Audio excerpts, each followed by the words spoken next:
Linked Technologies qualified service technicians and network engineering team can support your needs with a hosted environment. Learn more at linkedtech.com. Linked Technologies, changing the way you think about technology. Dive into fun with the Loons as they battle the Clinton Lumber Kings this Friday at Dow Diamond. The game will feature an exciting post-game fireworks Loontacular powered by Dow Corning. Fans can also take part in the MBS ball launch for the chance to win a $400 travel certificate, courtesy of MBS International Airport. Great seats are still available, so buy your tickets today at 989-837-BALL or Loons.com.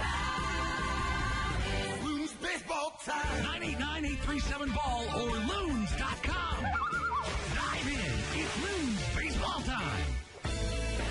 This copyrighted broadcast is presented by authority of the Great Lakes Loons, the Midwest League, and the National Association of Professional Baseball Leagues Incorporated, and is intended solely for the private, non-commercial use of our audience. Any publication, reproduction, retransmission, or other use of the descriptions or accounts of this game without the express written consent of the Great Lakes Loons, the Midwest League, and the National Association of Professional Baseball Leagues Incorporated is prohibited.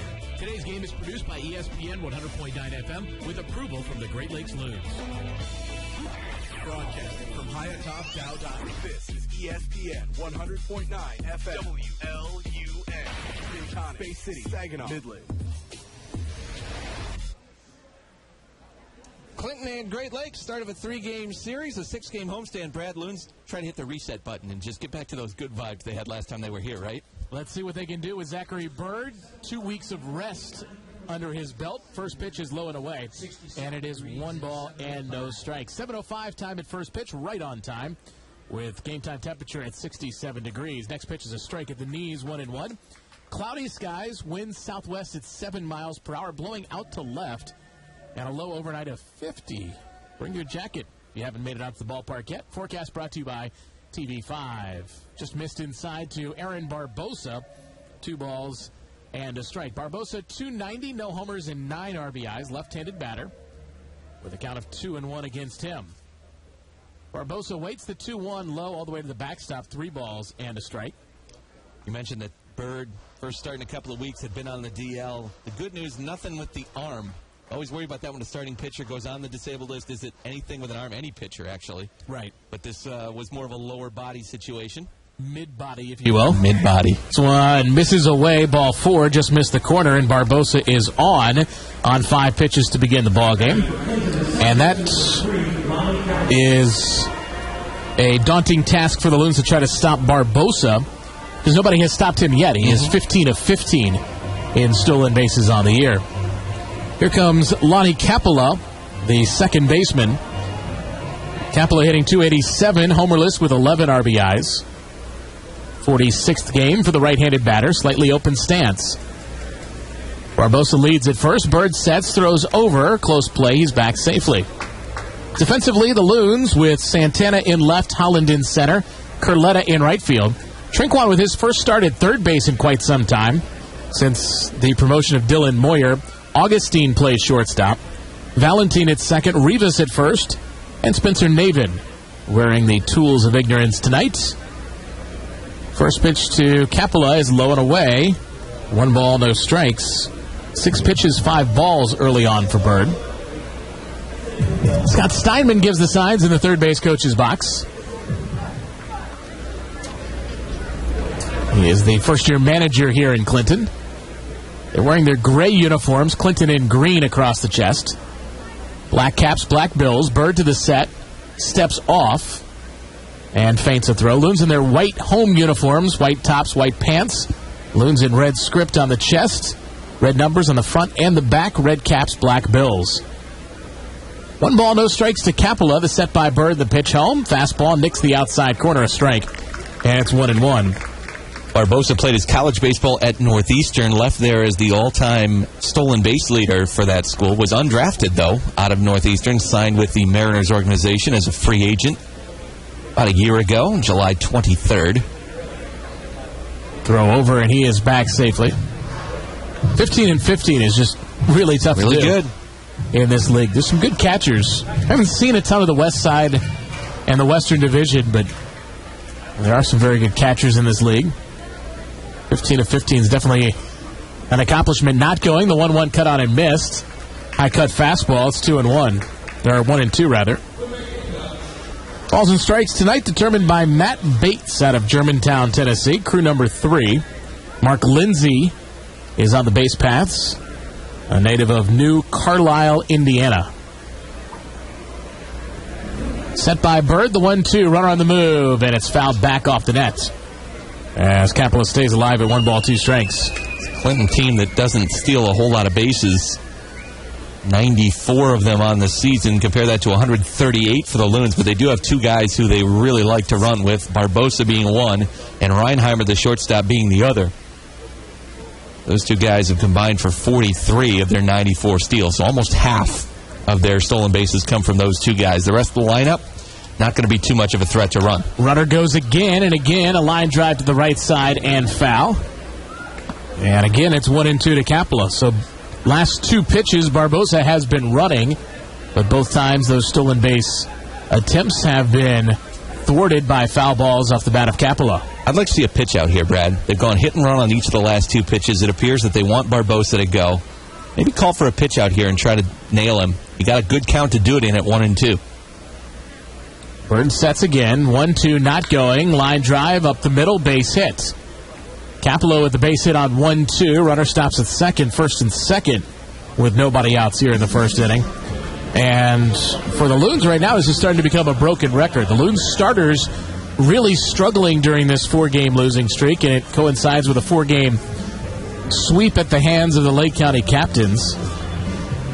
During that series, the Loons, as a team with a 9.28 ERA, and a lot of those earned runs against the Loons pitchers were coming early in the ball game. The starters with a 13.5 ERA. Bird had to be activated from the disabled list. Brandon Martinez, who had a rough start in Lake County, was placed on the disabled list. Officially listed as a right ankle injury for Brandon. First and second, none out for Jack Reinhammer. And he cuts and misses. And it's 0-1 to the Clinton number 3 hole hitter and shortstop. Reinheimer at .257. 1 homer, 40 driven in. The middle Seeger brother is on deck. Justin bunted by Reinheimer. Back towards the mound. Bird off the mound, fields, throws, gets him at first base. Reinheimer moves the runners up. A sac bunt.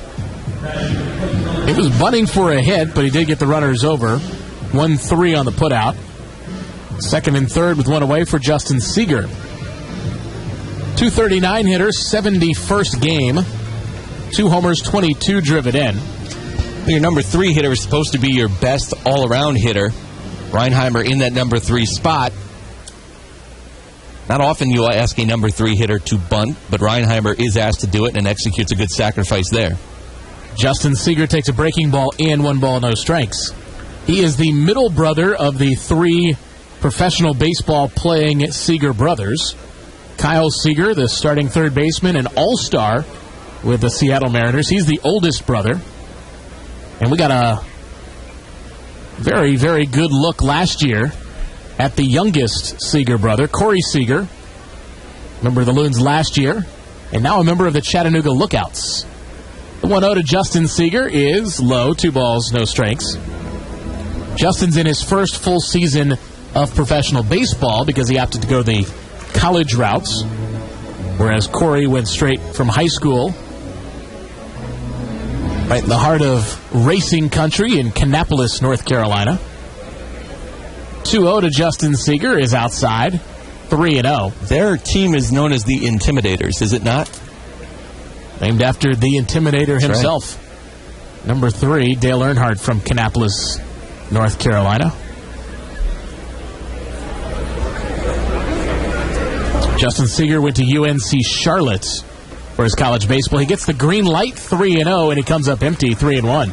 It's a big swing on that 3-0 pitch as well there from Seeger.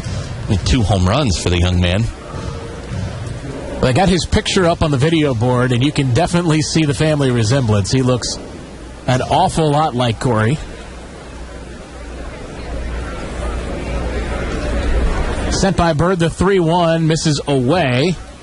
Fastball looks like it's got a lot of movement today for Zachary Bird, but he couldn't find the zone there. And Justin Seeger draws the walk. 2 walks in the inning. There was a hit and a sac bunt. And this Clinton Lumber Kings early on with the bases loaded and 1 out. I think you might have expected a little bit of rust for Zachary Bird after taking a couple of weeks off. We've seen that a little bit here in this first inning. Opportunity with 1 pitch still to get out of it. See how the Loons play this with the infield. The corners right now showing that they're going to play sort of halfway, Brad. Not all the way in, not maybe back as far as they normally would be. Although Rivas goes back a few steps since you started talking, and it's hit to him on the ground. He knocks it down, picks it up, goes to Bird covering the bag in time. That ball was smashed by Littlewood, but I mentioned Rivas, right as you were saying, the defensive lineman took 3-4 steps back, and that may have given him a little bit more range of motion. It was hit to his left, got a glove on it, knocked it down. If he fields it cleanly, maybe they have a chance at 2, but that's a tough double play to go first to second, back to first, either the first baseman or the pitcher covering. He knocked it down and got it to Bird for the out. A run scores, making it 1-0. I think the only thing that would have given you a chance is the catcher running. Littlewood being the hitter might have given you an opportunity, but it would have had to have been a perfectly executed play. Brett Thomas in his 7th game with the Lumber Kings takes just off the plate inside. Early on also looks like a pretty small zone from home plate umpire Matt Bates. Maybe that Bird hasn't quite yet established himself. Having walked 2 here in the first. 1 out of Thomas is hit foul. Thomas 4 for 12 on the year with a double and an RBI. Barehanded catch by a fan down there after that ball raced off the sweet level up here, and he just plucked it right out of the air on its way down. Played the angle very nicely. Yeah, R is for Ricochet. 1 ball, 1 strike to count, 2 outs. Thomas at the plate. Like if you're Bird and you get out of this giving up just the 1 run, that would be a victory for you at this point. Off the hands and foul by Thomas. A defensive swing on a ball that was riding in on the left-handed batter. Yeah, in and up and trying to get out of the way as much as anything after initially being ready to protect the plate. That's a good... You mentioned the movement on Bird's fastball. I think that shows it right there. That ball really rode in on the left-handed hitting Thomas. Now he can go away. I think he's really got him set up for something soft and away. Here's the next pitch from Bird. Broken bat. Comebacker off the glove of Bird. Ricochets to Valentin. He has no play. Rounding third, but holding is Seeger. Capella scores, and it's 2-0. That was a ball back to the mound that was just too routine, and Bird had to go past him. It's an error on Bird. 2-0, and the inning extended. That's too bad because he made a great pitch there to get what should have been the final out of the inning. Wonder if maybe the sound had something to do with that. That ball broke the bat. It sounded like of the hitter Thomas, and maybe that bothered Bird just a little bit as he tried to field that. Yeah. Definitely broke the bat. It had that classic bat-shattering sound. So now Bird has to face Isaiah Yates, the left fielder. 158 hitter, 16 games so far, but 2 homers, 7 driven in, takes a strike. This game's starting a little bit like those ones in Lake County did, Brad, where the Loons pitching staff, which had been so good, just to put the numbers in perspective for you, in their 11 games of the second half in June, they gave up 33 total runs in those 11 games. That's 3 runs per game. Upstairs to Yates, 1-1. And that's not factoring earned, unearned, whatever. That's just total runs, 3 a game. And then in the first 9 games of July, 27 runs allowed. That's also 3 runs per game. Lake County scored 36 in 4 games. That's an average of 9 allowed per contest. So a very strange 4-game series from what we had come to expect in the first 20 games of the half. The Loons allowing 3 runs a game, and they just got belted by the captains. The 1-1 to Yates is on the inside corner. We're going to the slider a couple times this at bat. I don't know if he had gone to it at all, at least not much, in the first 6 hitters. I think he hung one slider that didn't slide very much by Capella that he hit back up the middle. Now the 1-2 runner bluffs, doesn't go. The pitch is low and away, swung on and missed.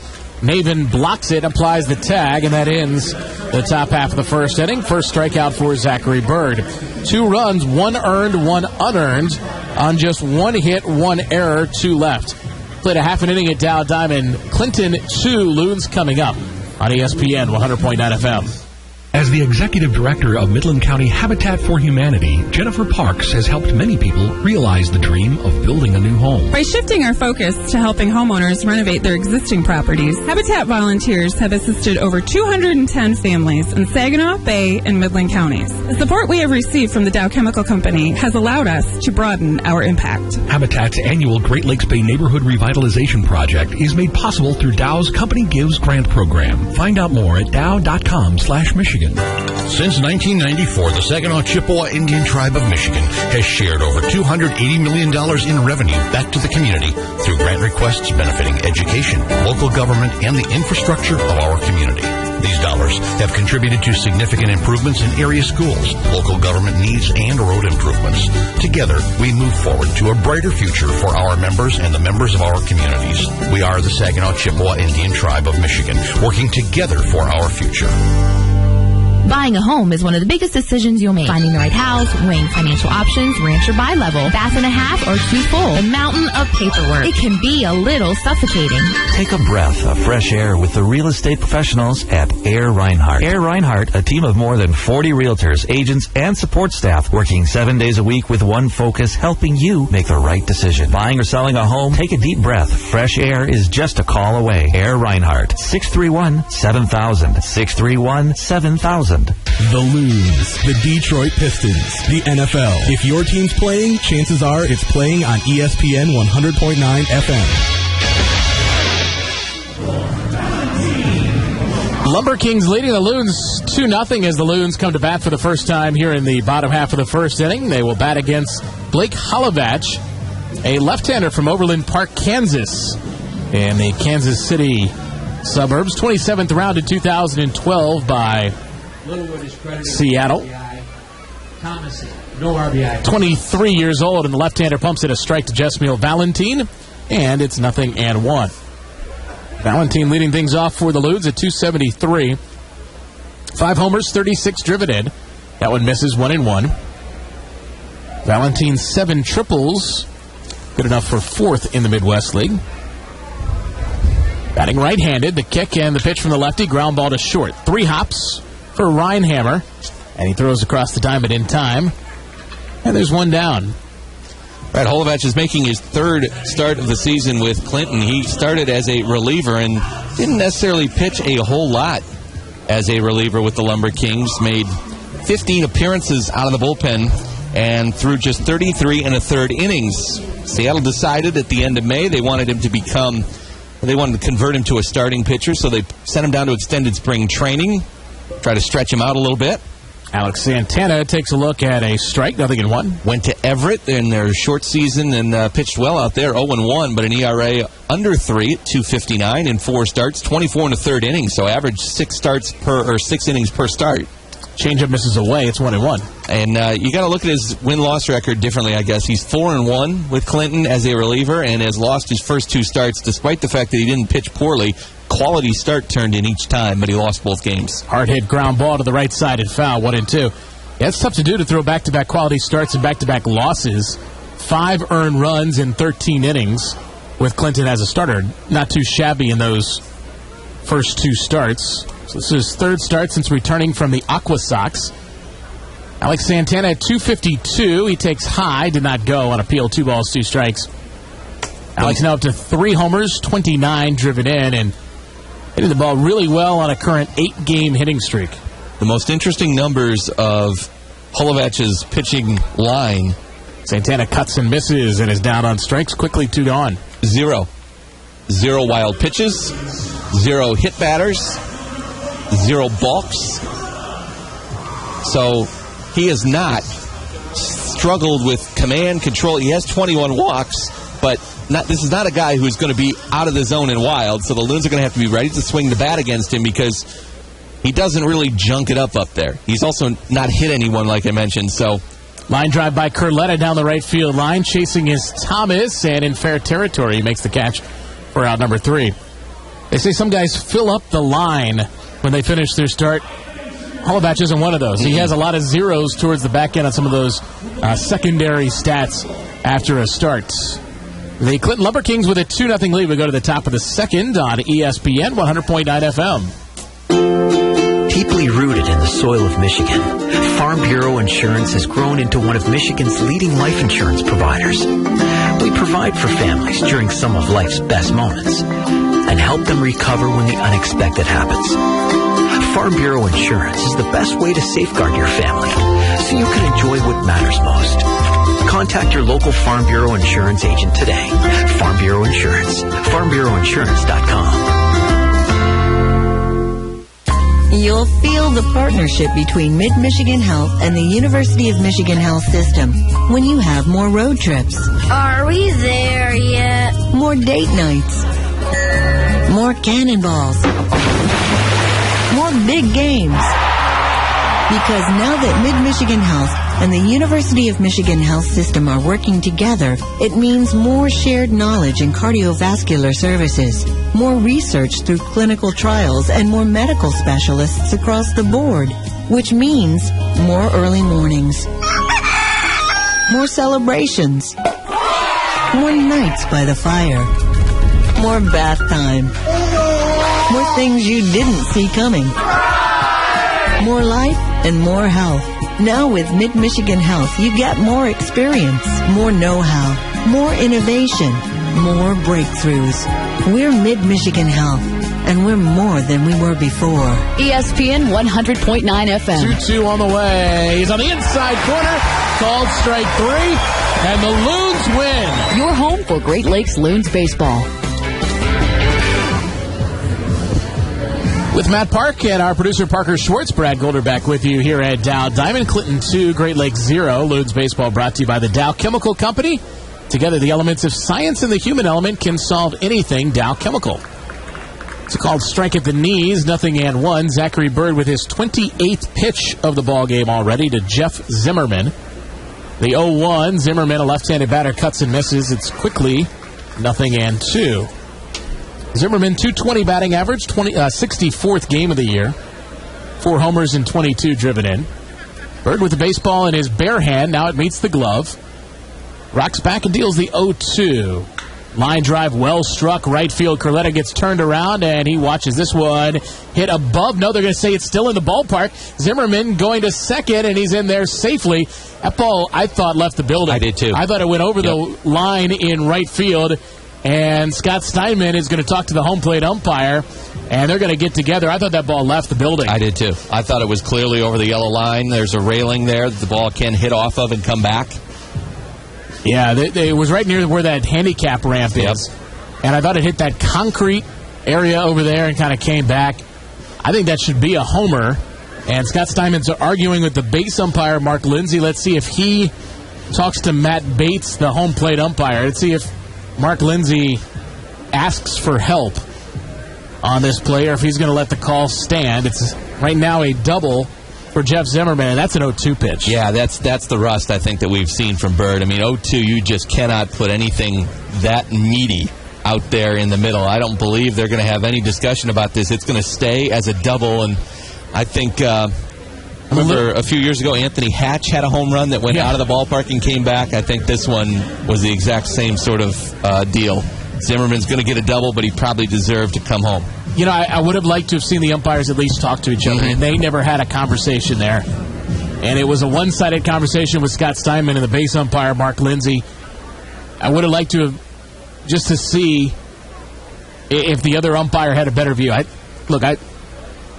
Full disclosure, I'm a Loons employee, but I'm, from my eyes from here, and I didn't have as good a view as Mark Lindsay did, but from here, it really looked like it went over the yellow line. 1-0 to Caballero. It's inside, and it's 2 balls, no strikes. So it's a double for Zimmerman, and a 2-0 count to Luis Caballero. Caballero means cowboy in Spanish. His 11th game, 273 average, no homers, 5 driven in. Pops this one up foul, right side, 2-1. In some ways, Brad, I kind of feel like a player who was gone for a couple of years and then got sent back. I did games 09 to 11 here. Clinton has done me a favor. They're one of the few teams that's still affiliated with the same parent club that they were when I was last doing games in 2011. Pretty much everybody else in the West switched around. Swing and a miss by Caballero. It's 2-2. Yeah, I mean, even the long-standing affiliation between Cedar Rapids and Anaheim reverted. Yep. They became a Twins affiliate. There's a whole Cupid shuffle going on in the Western Division last year. 2-2 to Caballero. Popped up right side, foul ground. Rivas is over, but runs out of room. Yes. Even with that being said, Clinton is not affiliated with the same team that they were affiliated with when the Loons joined the league in 2007. They were a Rangers affiliate back then. They had that whole wave of Rangers prospects that kind of came through with Neftali Feliz and Holland. They had a bunch of those guys. 2-2. Chris Davis is low, 3-2. And Mitch Moreland. Yep. Daniel Murphy, was he with them at that time? I don't think so. Okay. 3-2 to Caballero. Grounded down the third base line. That is fair. Towards the corner. Run will score easily. Into second goes Caballero, and it's back-to-back doubles for the Lumber Kings to begin the second inning. And it's 3-0 early on.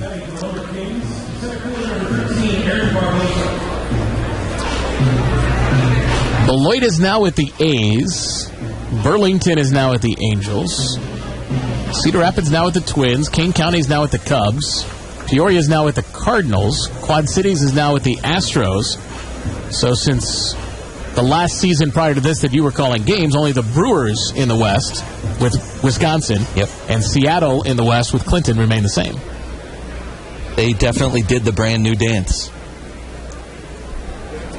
The Astros are new to the Midwest League altogether.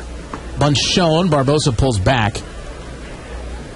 They were in Lexington, the Astros were, and now they've got the Texas Rangers out there in Lexington. The Astros have come to Quad Cities. Quad Cities was with the Cardinals. They are now in Peoria. Peoria was with the Cubs. They're now in Kane County. Bunted, third base line by Barbosa. That's a beauty. Navin lets it go. So does Trinquan. It is still rolling. It's still in fair territory. It's continuing to roll. Now he picks it up, and it's fair. Wow. That just stayed to the right of the chalk.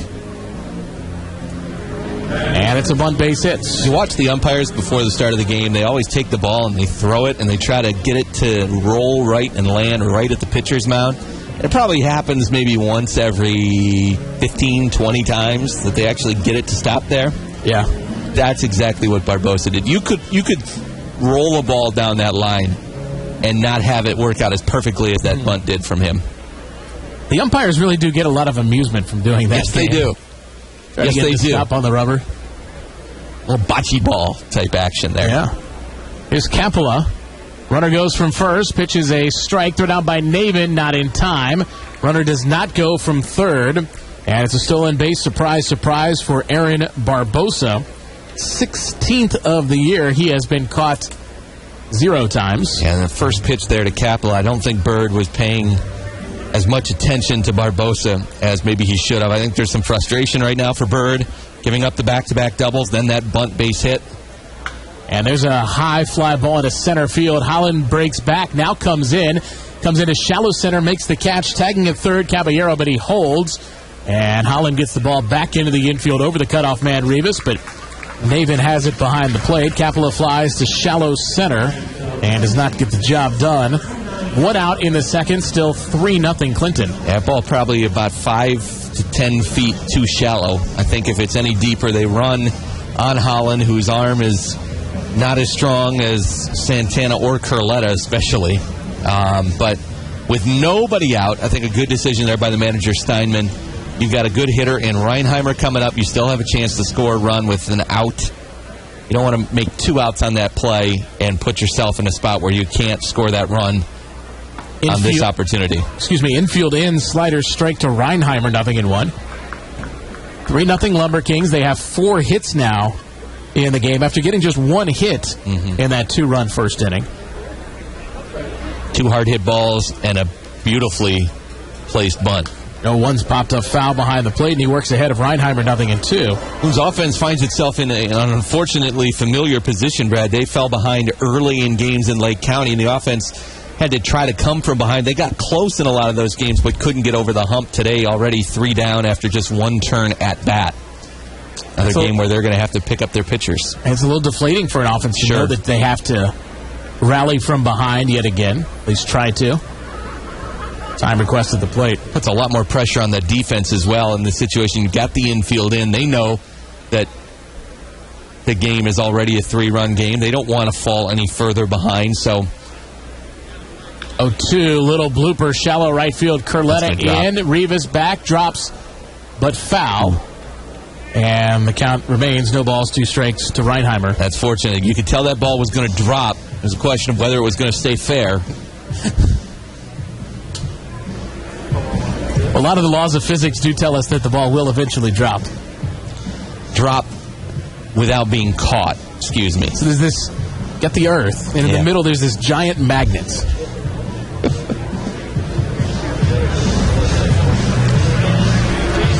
You done? That's why air travel fascinates me so much. Nothing into the count with 1 out. Bird to the set, fires away. And it's all the way to the backstop. Maven goes to get it, but in to score. A 4th run of the ball game. Luis Caballero, wild pitch. And it's 4-0 Clinton. What goes up must come down. And in that particular case, on that pitch from Bird, it came down wide of Navin, who did everything he could to try to keep it from going past him. Did the splits and reached for it. But a wild pitch there from Bird, and another mistake compounds on top of itself here in this inning. And now a runner at third. And a 1-2 count to Reinheimer. Slider low and away, blocked by Navin, 2-2. You know, another thing matters, just looking at the count for the 3 non-bunt hits. 1-2 to Capella, 0-2 to Zimmerman. Yep. There was a 3-2 pitch to Caballero, so these are some mistakes being made by Bird in pitchers' counts. 3-2, or the 2-2 rather, is fouled back by Reinheimer. It remains 2-2. And you talk about rust, and I think you think of it mostly from a physical standpoint of he hasn't pitched in a couple weeks. But I think there's mental rust as well for a starting pitcher. When you're used to going out there every 5 days and being aware of all the things around you and trying to take advantage and make sure that you know the count and the situation. I think there's some of that you don't get those same mental reps as well. Maybe we're seeing some of that from Bird. 2-2 popped up on the infield. Augustine didn't see it right away. Trinquan calls for it.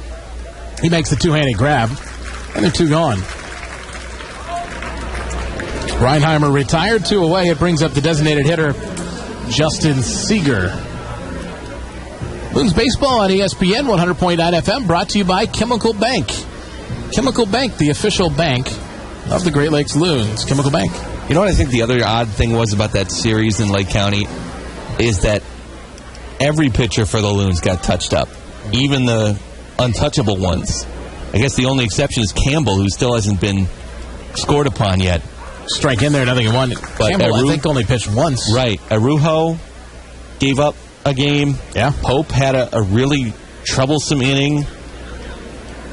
Good to see him good to see him with a scoreless inning yesterday, though, or 2 days ago, because Pope had kind of veered off track. Here's a slider, misses outside. Looked like actually a curveball from Bird outside, 1-1 to Seeger. Barlow gives up 6 in the third yesterday. Martinez, who had been pitching well, has a very rough game. I mean, 13 hits in that game. Everybody on the pitching staff. 1-1 to Seeger, fastball. Boy, just missed the outside corner. 2-1 to the DH. But some encouraging signs yesterday, though, when the bullpen came in. They really took charge of that ball game yesterday. Yeah, held it down. And I think it was like 4 or 5 perfect innings. This one's lined by Seeger to left field. Santana back a few, in a few. He makes the catch for out number 3. A couple more runs for the Lumber Kings. 3 hits in the inning. No errors and a man left on base. We're through an inning and a half. 4-0 Lumber Kings on ESPN 100.9 FM. Cancer patients, trauma victims, and others are alive today thanks to blood donors. Saginaw's Derek Nash is one of them. I was diagnosed with acute lymphoblastic leukemia 1 month before graduating from Carleton High School. With the full ride football scholarship to CMU, my future was uncertain. Thanks to ongoing chemotherapy treatment and blood transfusions, I am in remission, and I am eager to return to football. Donate at any Michigan Blood Donor Center in the Great Lakes Bay region. Appointments are encouraged. Walk-ins are welcome. Call 1-866-MI-BLOOD or visit miblood.org. The NBA Finals may be over, but that doesn't mean your season has to be. Sign up for summer basketball camp at the Midland Basketball Academy. NBA offers first-class facilities, high-level basketball training, all at an incredible value. They also have camps for every age. Directed by Lewis Garner, a former NCAA coach with 20 years collegiate development experience, NBA will take your game to the next level. Camps start June 23rd, so don't wait. Find out more at the Midland Community Center or online at midlandbasketball.com.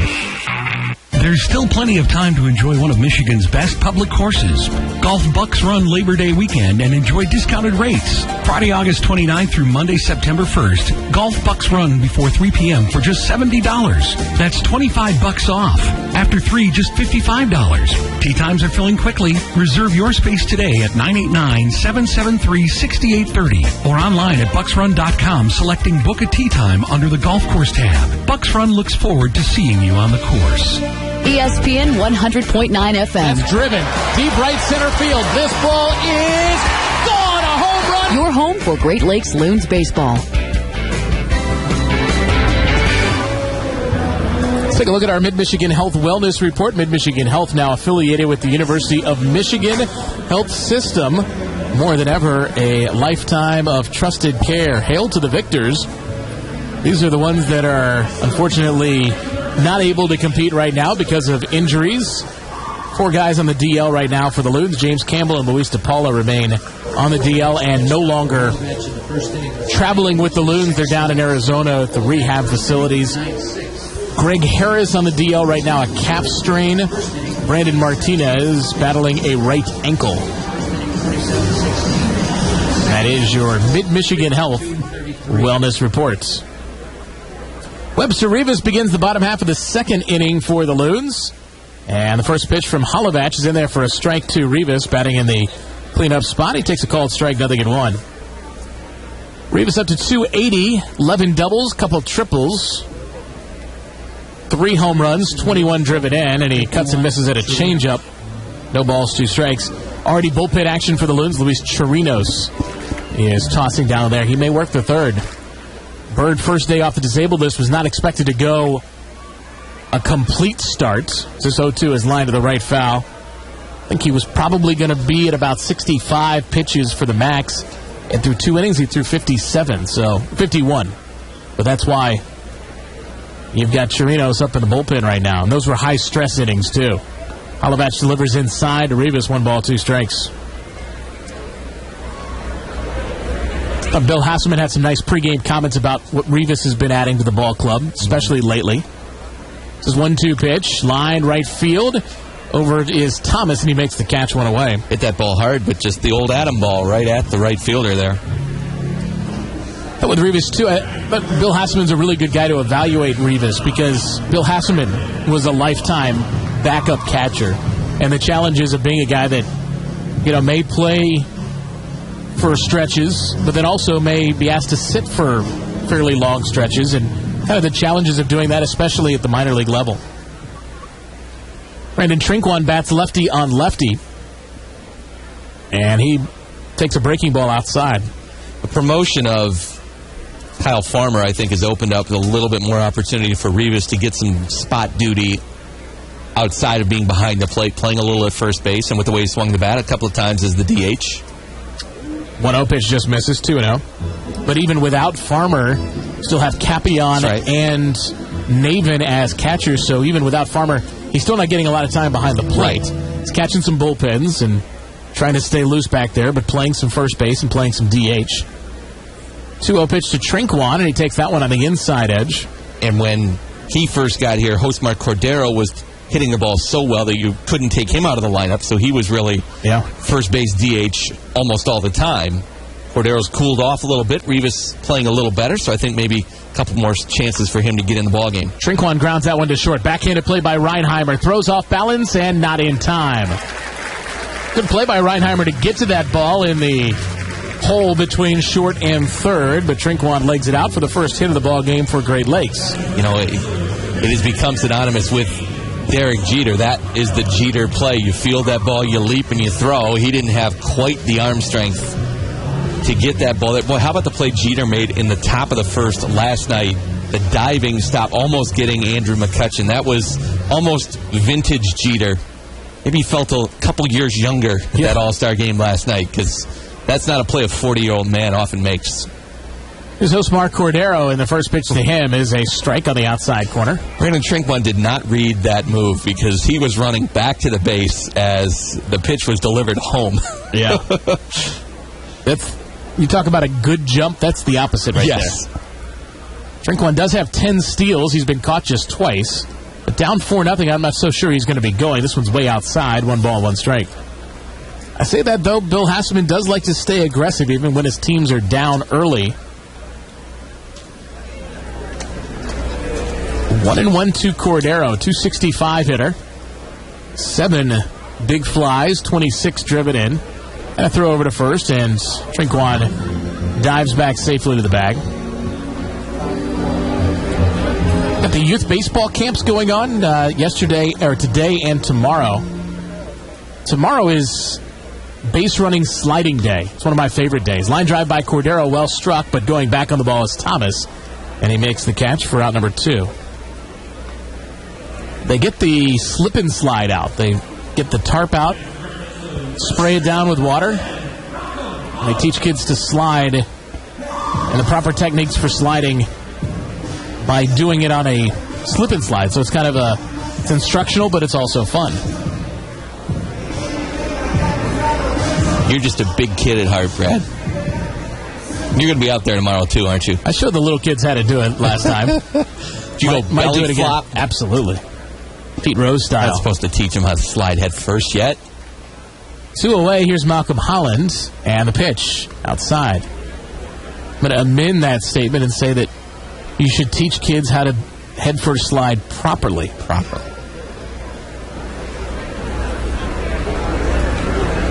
1-0 to Holland, and the pitch. Swing and a miss, high fastball, 1-1. And to further add to that, stop being such a wet blanket. Let the kids have some fun.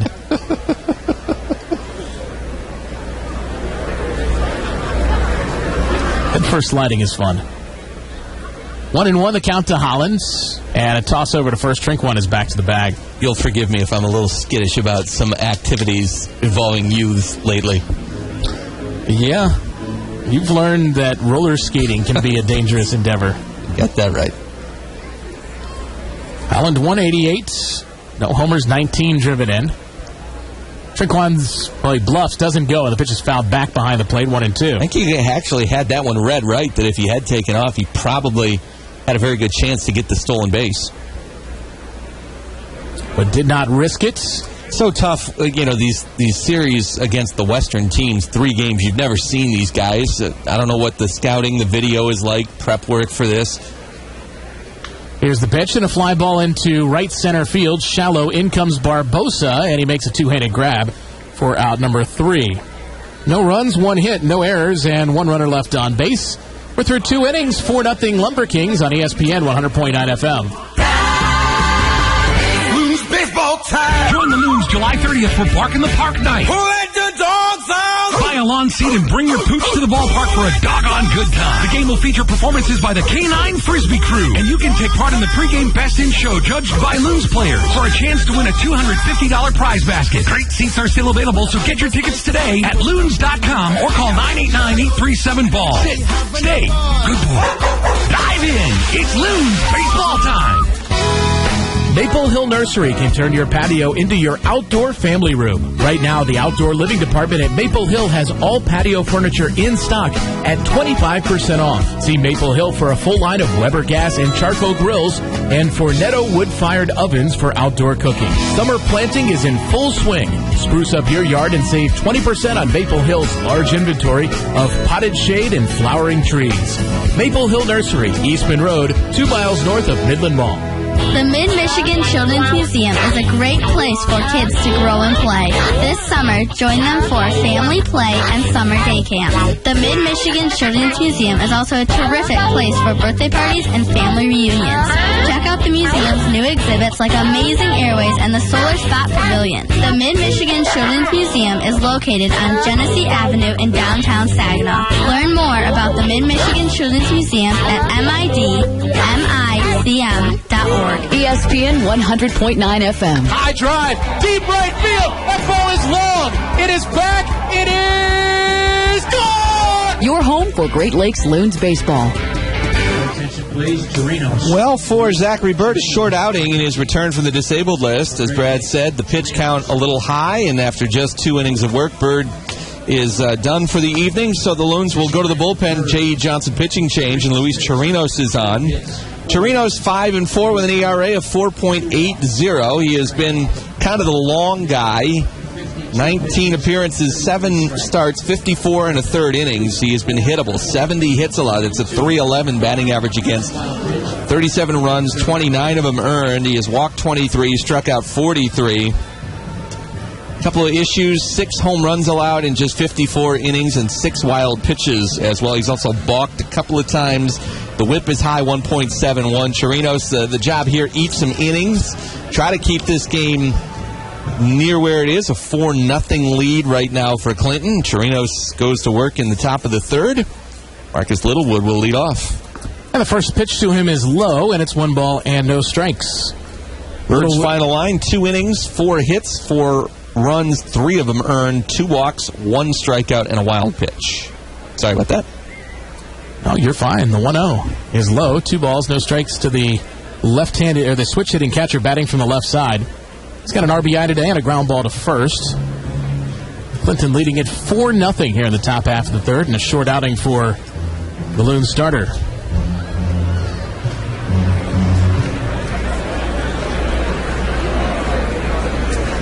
Here's a set by Chirinos, and the 2-0 is a strike called on the outside corner, 2-1.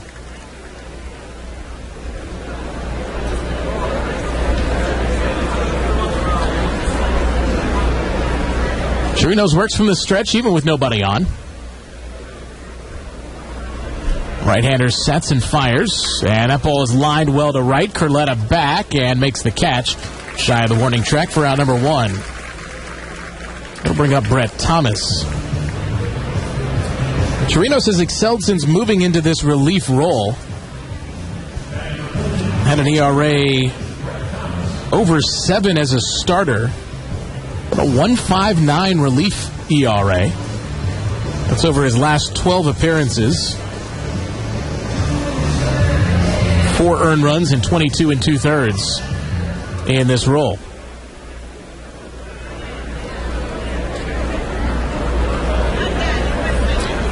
Now the pitch to Brett Thomas catches the outside corner. Strike called, 0-1. He had a comebacker back to Bird in the first that should have gotten the Loons out of the inning, but it was mishandled by Bird. And a run came in to score. Here's the 0-1 to Thomas, and it's low and away. 1 ball, 1 strike.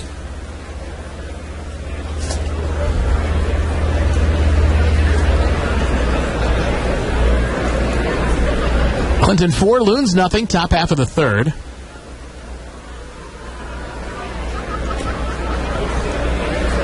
Here's the set of the pitch home, and that's a strike on the outside corner. It's 1-2 to Thomas.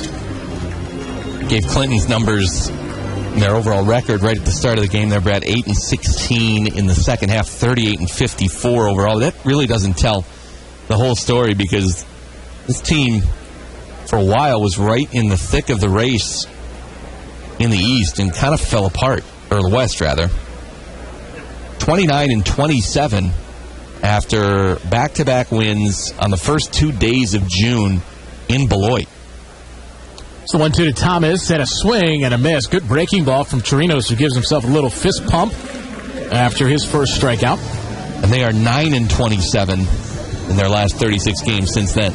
You know, we don't follow the Western Division teams maybe on a day-to-day basis as much. It's almost as if there's two separate leagues, even though they are two separate divisions officially.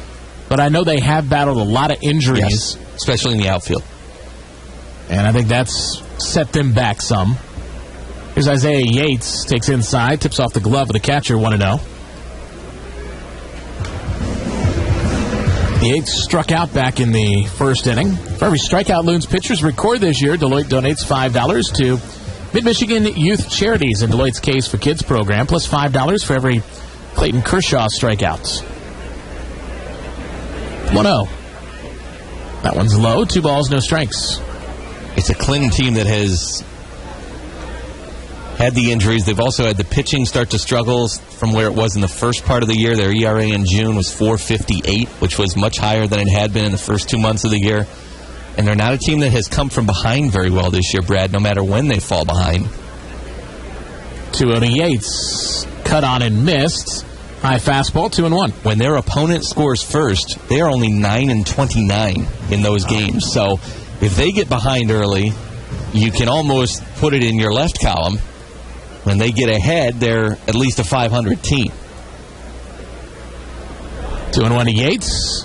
And a line drive hit to the right foul. It's 2-2. They've been shut out 6 times, so they've had some games where the offense hasn't shown up at all. And then they haven't won close games, Brad. The other number that really jumps out in one-run games, 7-19 in one-run games. So if it's close, it's usually gone in the other direction. That's one of the highest number of one-run games, period, of any team in the league. Here's a swing and a miss by Yates. And he strikes out, and Luis Chirinos with a perfect third inning, a couple of strikeouts for the right-hander. We're through 2.5 innings, 4-0 Clinton over the Great Lakes Loons. Time now for a look around baseball with Parker Schwartz. ESPN 100.9 FM, Sports Center. Now time for your middle of the third inning. Warner Norcross and Judd.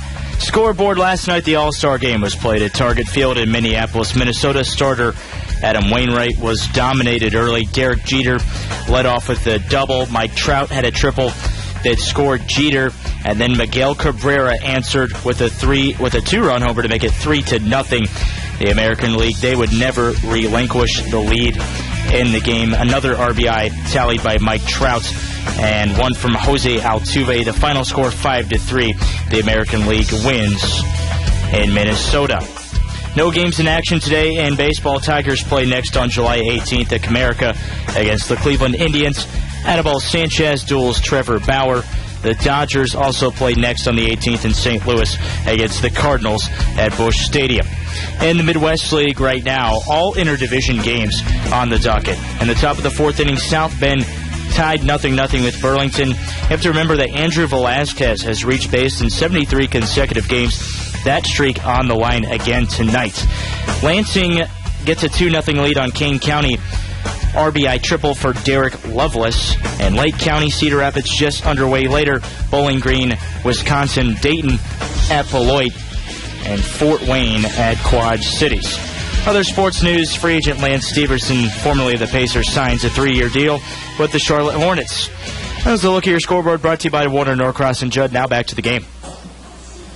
Parker, thank you. You missed the showdown on the field as you were giving those scores. You weren't really able to concentrate on what was going down on the field there, Parker, but it is Renaissance night here at Dow Diamond, kind of a Renaissance fair kind of theme to what's going on here, and they had a song in between innings about flatulence, which was entertaining. Augustine shows bunt, pulls back, and it's 1 ball, no strikes. You know, you've got young boys. I bet there are a lot of flatulent jokes at your house. That's kind of the age when the flatulence joke starts. Yeah. This one's fouled back by Augustine. It's 1-1. And one thing I've learned over the years, too, is that it doesn't matter how old you are, passing gas is funny at any age. And I don't know what it is. Here's the 1-1 to Augustine, and it's low, 2 balls and a strike. They had a couple of Renaissance fair-type singers down on the field, and they were ladies, too. Sometimes ladies are a little bit more shy about those types of things, but not these two. A 2-1 to Augustine, grounded weakly to the right side. A couple of hops for Zimmerman, who takes it to the bag himself. Close play, Augustine hustling, but he is out. Ball was dropped there by Zimmerman, but it was clearly on the transfer to throw it around the horn. 1 away, and here's Spencer Navin. Not a lot of really good swings this first time through the order for the Loons against Polovich.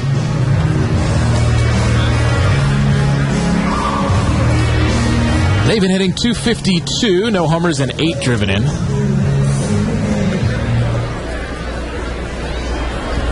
Slightly open stance, wiggles the bat as he waits, and he takes a strike on the outside corner. Navin is 6'1", 205, plays catcher position, strong-looking fella. I'm surprised he doesn't have a professional home run. Yeah.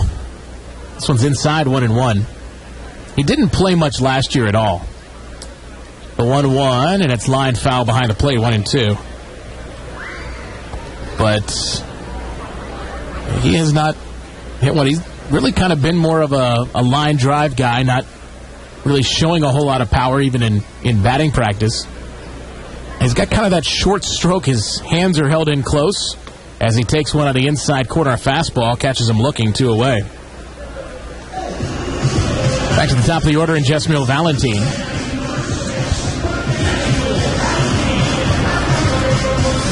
Valentin, 0 for 1. He is grounded to shortstop. The feeling that the Loons need something to sort of jolt them awake here tonight, especially on the offensive side. This one's outside, 1 ball, no strikes. I don't know what that's going to be, if it's going to be a hustle play, if it's going to be a home run, a good at-bat that works a walk. 1-0 is fouled back by Valentin, 1-1. Seems like they need a little kick in the pants right now. Get some momentum trying to build on their side. 1-1 is low. Count goes to 2-1. Clinton 4, Loons nothing, bottom half of the third.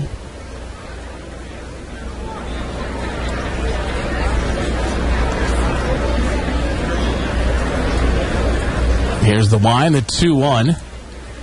And it's blooped towards second, a 1-hopper. Capula has it, throws on to first in time for out number 3. Loons go in order again, and through 3 innings here at Dow Diamond, Clinton with a 4-0 lead on ESPN 100.9 FM. What if you could find your passion, turn it into a degree, and your future? You can at Central Michigan University. Choose from more than 200 programs that prepare you to build healthy communities, teach our youth, preserve Earth's resources, engineer solutions, launch your business, or better the world through communication, art, or music. Discover Central. Discover you. Visit cmich.edu. cmich.edu. Hello, this is Ron from All A's Automotive and Transmission Repair. Towing your boat or RV is hard on your engine's cooling system. Avoid a roadside delay of your fun with an All A's 35-point safety checkup. It includes a complete test of your vehicle's radiators, belts, and hoses, and it's free. That's a $25 value free. We'll let you know what needs repaired, and as always, only fix what we say we're going to fix. All A's Automotive and Transmission Repair, just 5 minutes from Dow Diamond on Poseyville Road. Dow Gardens on Eastman Avenue in Midland is a garden for all seasons. The Dow Gardens include some of the finest horticultural displays in the Midwest and special events. Constantly changing, Dow Gardens' exciting displays offer visitors a different experience every day of the year. Visit the award-winning Children's Garden, cross over historical bridges, and explore 110 acres of beauty. Open year-round, the Dow Gardens is where you'll discover something new on every walk you take. Dow Gardens of Midland, more at dowgardens.org. What makes them different?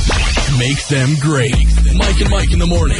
Weekdays from 6 to 10 on ESPN 100.9 FM. Top half of the 4th inning brought to you by Bucks Run Golf Club, ranked in the top 30 public places to play by Golf World. It's a 4-0 Clinton Lumber Kings lead, and in honor of Buck's run for the top half of the 4th inning, we'll put things over here to Matt Park. It's in the hole. Yes, sir. Thank you, Brad. Jeff Zimmerman will lead things off. He had a double his first time up that might have left the building. Might have been over that yellow line out there. Certainly looked like it from here. Takes first pitch from Chirinos for a ball, 1-0. He came around to score.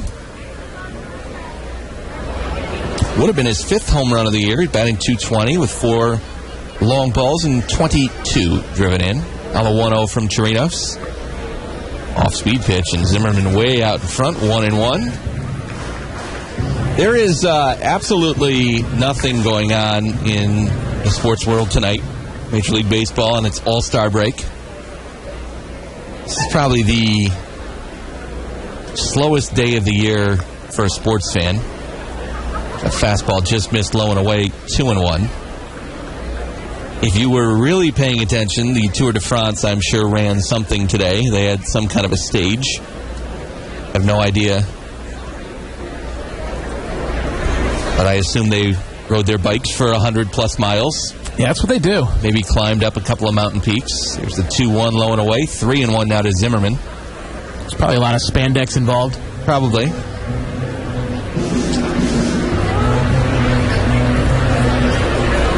But in terms of the major sports, not anything going on today. 3-1. That's low and in, ball 4. Zimmerman works the walk. Is the AAA All-Star game today? It is. Okay, so... It's in Durham. All right. First walk issued by Chirinos, 3rd of the day, issued by Loons pitchers. And the leadoff man aboard for Luis Caballero, who doubled down the left field line his first time up. Major League does not get back into action tomorrow. They've gone to the 4-day All-Star break for all teams. Used to be that there were some teams that would get a 3-day break and others that would get a 4-day break. First pitch on the outside corner, strike to Caballero with a fastball, 0-1. So it's another day of no baseball tomorrow in the major leagues.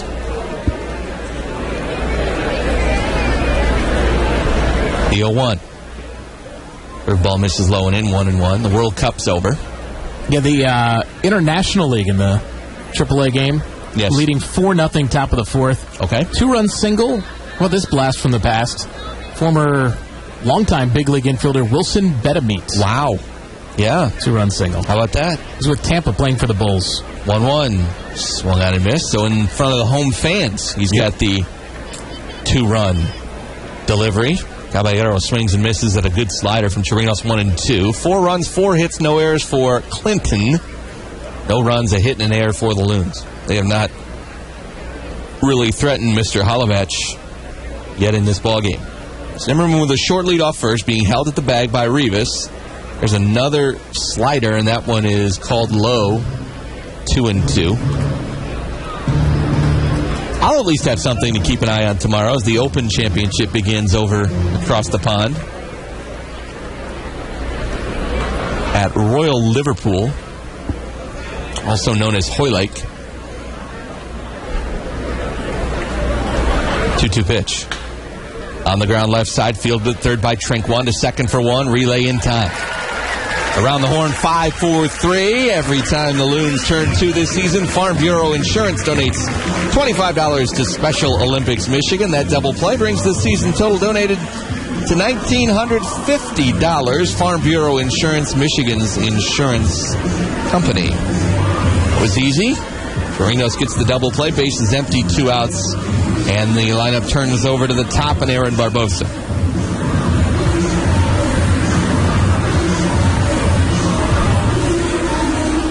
Trinquan getting the start today at third, with Henneke getting the day off as a left-handed starter on the mound. Trinquan also a left-handed batter, but he's been really hitting the ball so well lately. He is well in on the grass as Barbosa looks at the first pitch, a backup slider that catches the outside corner for a strike, 0-1. Barbosa with a walk and a bunt single. He has also stolen a base, his 16th of the year in 16 tries. Left-hander against the righty Chirinos. The 0-1 is cut on and missed out in front of an off-speed pitch, and Luis working ahead 0-2. Barbosa came in today at 290. No homers, 9 driven in, but boy, has he been a pest in terms of getting on base and then stealing bases. His on-base percentage of .369. That one is low and away. Another slider working away from the left-hander. Normally a right-hander, that ball would work from the right to the left. Call it a backup pitch because it goes the opposite direction, working from the left to the right, away from a left-handed hitter. The 1-2. On the ground left side, Trinquan has it on 2 hops, hurries the throw across and gets Barbosa by a step. Chirinos has faced the minimum through 2 innings. A leadoff walk erased on a double play. Through 3.5, Clinton 4, Loons nothing. Can the Loons offense get a jump start? We'll find out when we come back after this on ESPN 100.9 FM. Employees of the Dow Chemical Company's legal department are used to having their day in court, but Dow employee Trish Martin gave the phrase new meaning last October. Thanks to a grant from the Dow Gives program, our entire legal department was able to spend an afternoon volunteering at the Rock Youth Center in Bullet Creek. We installed a multi-purpose sports court, we painted, baked cookies for the teens, and had a great time making a difference in our community. The Dow Chemical Company is proud to support its employees' volunteerism through the Dow Gives program. Check out other Dow Gives stories at dow.com/Michigan. This is Bill Traxler from the Boys and Girls Clubs of the Great Lakes Bay region. The Boys and Girls Clubs offers a full schedule of exciting educational programs, leagues, field trips, and fun activities for children ages 6 to 18 years old. The Boys and Girls Clubs have 5 locations in Saginaw and Bay County. Stop in for a tour and meet our staff. Visit our website at bcclubs.org or call us at 989-892-6723. The Dow Corning Corporation has partnered with the Great Lakes Loons to help meet their environmental sustainability goals of reducing energy, water, and waste by 50% by the year 2020. Dow Corning's leadership helped launch an innovative composting program using Dow Diamond's food waste, leading to a 30% reduction in trash sent to landfills. The composted material is being used for Dow Diamond's grounds and flower beds. Dow Corning's goal is to maintain its status as a world-class global sustainability leader. Sustainability, people, planet, prosperity. Swung on and missed, strike 3, and the inning is over. Clayton Kershaw continues to dazzle. Hi, this is Clayton Kershaw, and you're listening to Loons Baseball on ESPN 100.9 FM. Clayton Kershaw worked the second inning last night in the All-Star game. It was a scoreless frame. Adam Wainwright got the start. Maybe there was some controversy to that. Wainwright giving up 3 runs in the first. That's all I'll say about that. Alex Santana leads off in the bottom of the 4th for the Loons. Takes an off-speed pitch for a strike, 0-1. Santana, Carletta, Rivas due up, and here's a cut and a miss by Santana, and he's quickly behind in the count, 0-2. Holovich has been exactly as advertised. He has been in and around the strike zone. He's not going to overpower you, but he will pound the zone, try to get the ball in play for his defense. He's given up just 1 hit so far. Santana fouls one back to the screen and stays alive. That was 89 on the gun that time from Holovich. I haven't seen anything in the 90s from this left-hander. Here's the 0-2. Fastball low and in. 1-2 now on Santana. Struck out his first time up. Loon's only hit was a base hit through the left side by Trinquan, an infield single where the shortstop Reinheimer fielded but just couldn't make the throw on that jump effort. This one's outside with the off-speed pitch from Holovich, and it's 2-2. 21 walks in 46 in the 3rd innings. But hasn't hit anybody, hasn't thrown any wild pitches. You're going to have to swing to put the ball in play against him. The 2-2 is popped foul right side, barely into the berm. Bullpen activity for Great Lakes Ralston Cash is up, so if Chirinos' night is done very effective with 2 scoreless innings. Yeah, busy night for the bullpen after the starter Zach Bird went just 2 innings. His first start back in a couple of weeks. The 2-2 to Santana off speed, popped up right side. In foul territory, it's Zimmerman who is called off by the second baseman Capola, and he makes the catch in foul territory for out number 1. Loons baseball brought to you tonight by Central Michigan University. Discover Central. Discover you. And by the Three Rivers Corporation, the official contractor of the Great Lakes Loons. Three Rivers, more than construction. Here's Carletta swinging and driving one to left. Back on it, the left fielder Yates at the wall. Misses the catch, crashes into the wall, and the ball bounds back into left center field. Carletta is in with a double. Well, Yates hit that wall real hard out there as he tried to run that one down. First really hard hit ball of the day by a Loons batter. It comes off of the bat of Carletta. And he's in at second with one out here in the fourth. Matt, congratulations in order. The girls 12 and under Little League softball squad out of Freeland has won a state championship. All right. So congratulations to the Freeland girls. Hugh Bernreiter of the Saginaw News reporting that to us. It's Webster Rivas with a man in scoring position and one out. 4-0 his team trails, and he takes off the outside of the plate for a ball. 1-0. Sources close to Hugh Bernreiter have reported. Rivas lined out to right his first time up. Right fielder is really fighting the sun out there right now. Brett Thomas holding the glove up in front of his face. Rivas takes another one outside, 2-0. Said the Loons needed some kind of a jump start. They've got an opportunity here after Carletta's double to maybe get a run. Ball gets loose from the bullpen. And then the bat boy overthrew Mark Pope. And it rolls all the way to the feet of Ralston Cash. He'll just scoop it up, and now he has two baseballs to throw down there. Here's Rivas on the ground, snared by Holovach. Carletta's hung up between second and third. He's run back towards second, a flip, and a tag. Carletta got caught off second. The ball right back up the middle. Holovach speared it. And Carletta is tagged out. 1-5-6, I believe, on the putout. And that's a base running mistake right there, especially 4-0. You got to let the ball get past the pitcher. Rivas aboard on a fielder's choice, but he's at first with two outs. And here's Trinquan, who had the only hit before Carletta's double. It's 2 hits today. Loons trail 4-0 here in the bottom of the fourth. First to Trinquan, low and in. 1-0. Clinton got 2 in the first and 2 in the second. Chirinos held him off in the third and the fourth. Offense has yet to solve Holovach. Trinquan swings and pops one into right center field. Coming over to get it, the center fielder Barbosa. He'll make the catch. And that is it for Great Lakes in the bottom of the fourth. No runs, a hit, no errors, a man left. Through 4-0 Clinton on ESPN 100.9 FM. Chemical Bank has just opened its newest branch. It's not in another city. It's not down the street. It's right in your pocket. It's mobile banking from Chemical Bank. Now available wherever you are, giving you instant access to your accounts, balances, and more. It's like being at one of our branches, only closer. Download the free app at the App Store, Android Market, or BlackBerry App World today. Chemical Bank.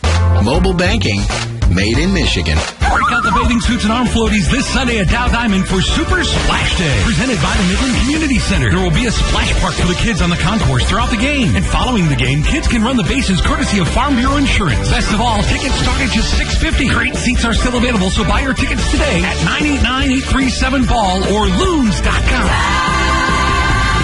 Loons baseball time. 989-837-BALL or Loons.com. Dive in. It's Loons baseball time. Dr. Jeffrey DeLude wants you to know your oral health is an indicator of your overall health. Did you know that 85% of people who have had a heart attack also have had some form of periodontal disease? Brushing and flossing regularly, combined with twice-yearly dental cleanings, removes plaque, which reduces your risk of heart attack. Dr. Jeffrey DeLude, DDS, official dentist of the Great Lakes Loons, providing families quality dental care for more than 25 years. Northgate Drive next to the 555 building in Midland. A valued smile for a lifetime.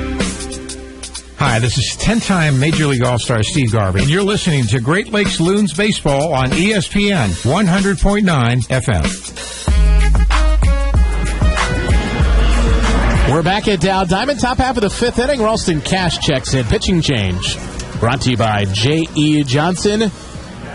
On the year, Money 2-1 with a 4.36 ERA. 22nd appearance for the right-hander from Georgia.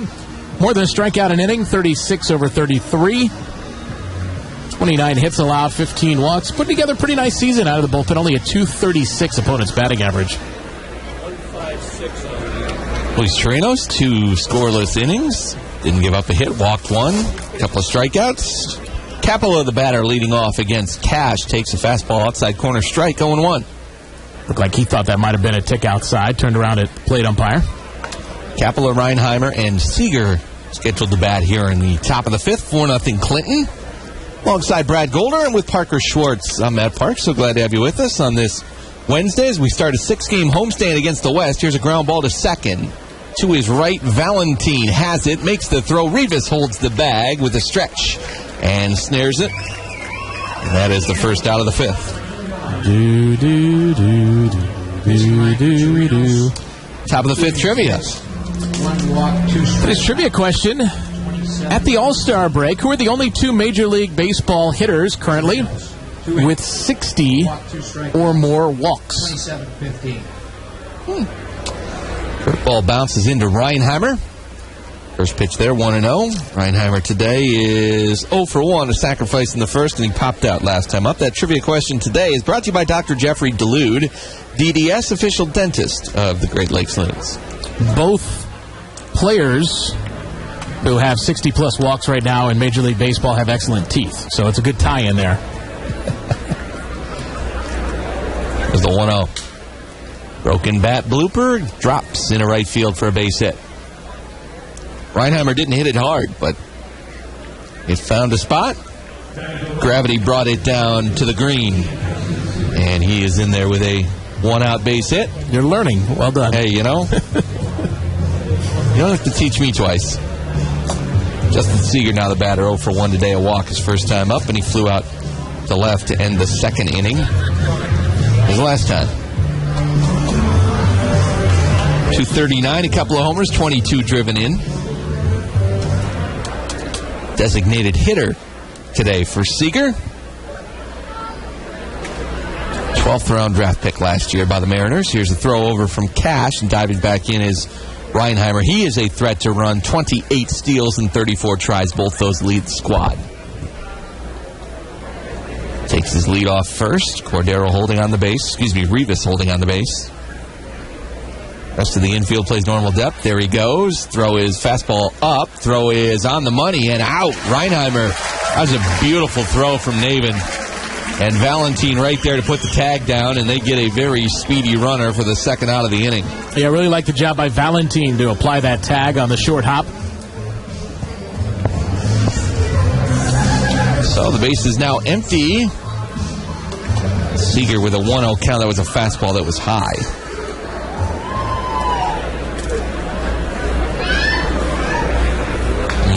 That's fouled back to the net. 1-1.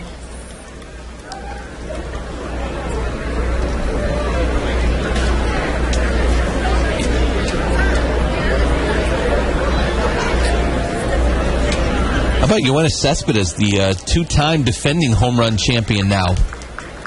Put on a show again on Monday night in the home run derby. Yasiel Puig did not.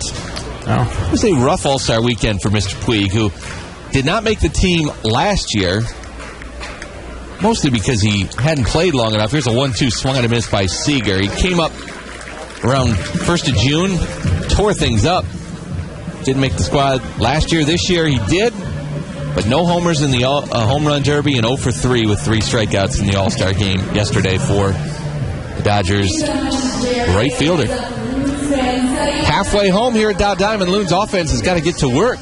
trail 4-0 to the bottom of the fifth after this on ESPN 100.9 FM. Good ideas combined with the right vision, passion, and commitment can change the world. That's what Dow Corning believes, which is why we work to ensure this region continues to be a great place for you to live. Making communities stronger requires the right resources in the right hands with the right talent. Dow Corning's goal is to make the communities in which we work and live better for everyone. Dow Corning is proud to partner with the Great Lakes Loons to provide family-friendly fun for the Mid-Michigan region. Dow Corning, we help you invent the future. There's still plenty of time to enjoy one of Michigan's best public courses. Golf Bucks Run Labor Day weekend and enjoy discounted rates. Friday, August 29th through Monday, September 1st. Golf Bucks Run before 3 p.m. for just $70. That's $25 off.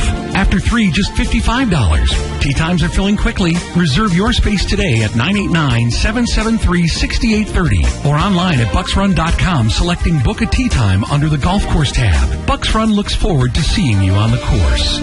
Buying a home is one of the biggest decisions you'll make. Finding the right house, weighing financial options, ranch or buy level, bath and a half or too full, the mountain of paperwork. It can be a little suffocating. Take a breath of fresh air with the real estate professionals at Air Reinhardt. Air Reinhardt, a team of more than 40 realtors, agents, and support staff working 7 days a week with one focus, helping you make the right decision. Buying or selling a home? Take a deep breath. Fresh air is just a call away. Air Reinhardt, 631-7000. 631-7000. Love him. Hate him. Either way, you'll listen to him. The Herd with Colin Cowherd. Weekdays from 10 to 1 on ESPN 100.9 FM.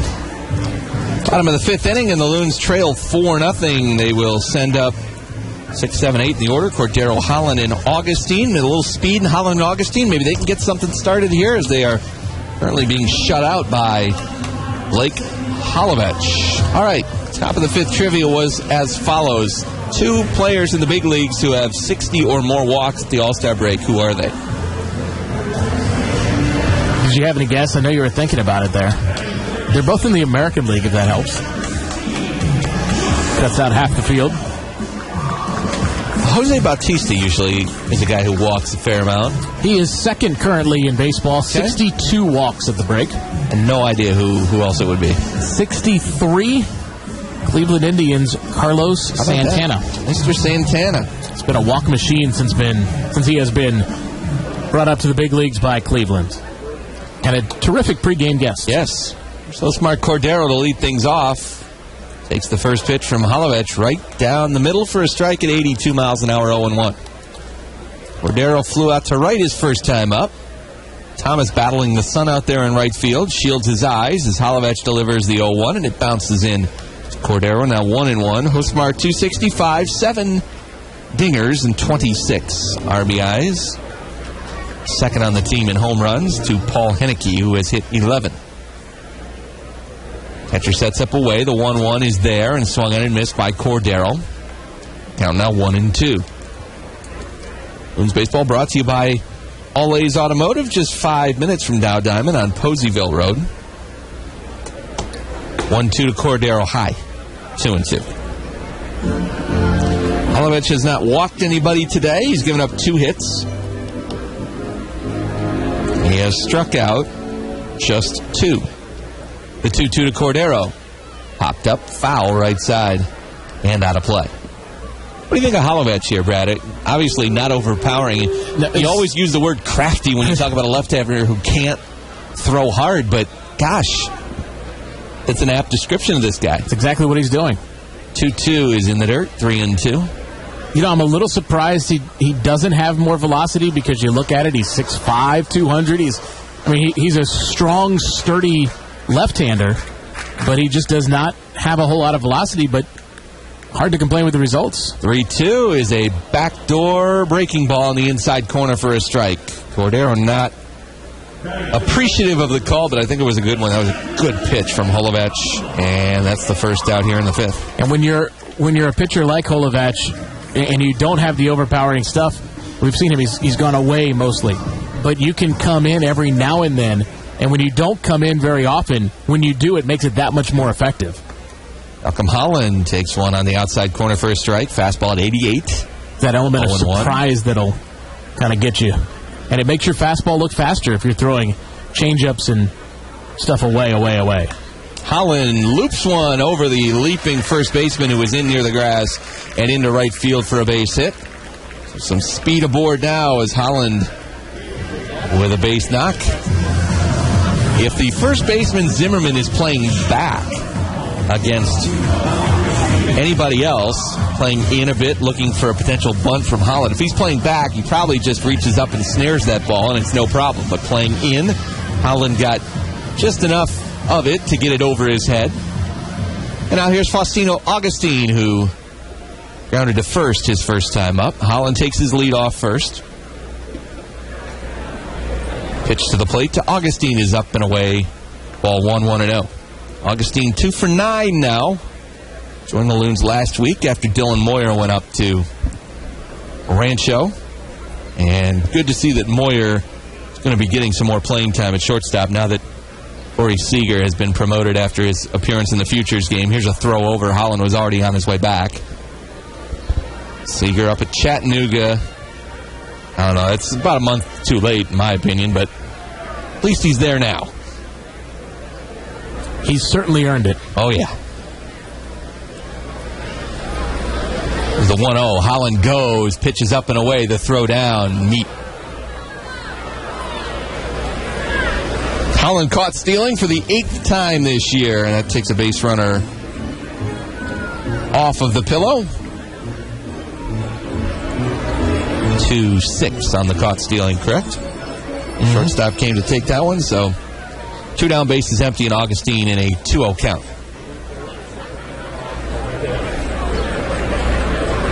Strong throw by Littlewood, the catcher. 2-0 to Augustine. Cut and a miss. And a ball up. 2-1. So 3 games here with Clinton. 3 with Kane County. Those are the 6 on the homestand as Augustine fouls one back to the screen, and now the count's even at 2-2. And a day off next Tuesday, and that is for travel, as the West teams, who are all in the East, head home. And the East teams, who are all home this week, head west. Here is a line drive over a leaping second baseman, Capella. I think Capella could have had it, but he just didn't jump in the right direction. Didn't look like that got over his glove as much as it got around it. Augustine with a base hit. Keeps the inning alive for Spencer Navin. And the Loons next week will play 3 in Burlington and 3 in Peoria. And that will be that for their games against the Western Division. Until, perhaps, the championship round. Correct. That would be the only other opportunity to play against anybody from the West. First pitch to Navin is off speed, 73 miles an hour, swung and a missed. 0-1 on Navin, who struck out looking his first time up. Navin at 250. No homers and 8 RBIs. Augustine not going, and Navin shoots one foul right side, and Holovech is working ahead 0-2.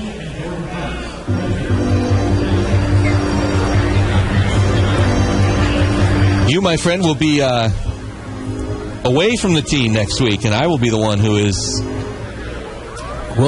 going west, young man. 0-2 to Navin. Outside, 1-2. Gonna go witness a couple of young lovebirds tie the knot in California. Won't be too far away from the big league club or from the high A squad. That's right. There's a throw over, and Augustine back easily. Dodgers aren't in town during that trip, though. I did check that out. Check that out. That's good. Good move. Be prepared. You got options out there in California. You got the Giants and the A's in the Bay, San Diego, all the way the southern end of the state, and then the Dodgers and Angels in the city of Angels. Here's a swing and a miss by Navin. He goes down on strikes for the second time today. He's got a couple of hits in that inning, but caught stealing and a couple of strikeouts for Holovech as well. 5 in the books here. Clinton 4, Loons nothing. Or in a moment on ESPN 100.9 FM. Hello, this is Ron from All A's Automotive and Transmission Repair. If you're not comfortable in your vehicle this time of year, see All A's for service of your air conditioning. We'll inspect your AC, evaluate the components, remove the moisture, and recharge the system, helping you keep cool behind the wheel. And All A's offers free shuttle service for your convenience. All A's Automotive, where we only fix what we say we're going to fix.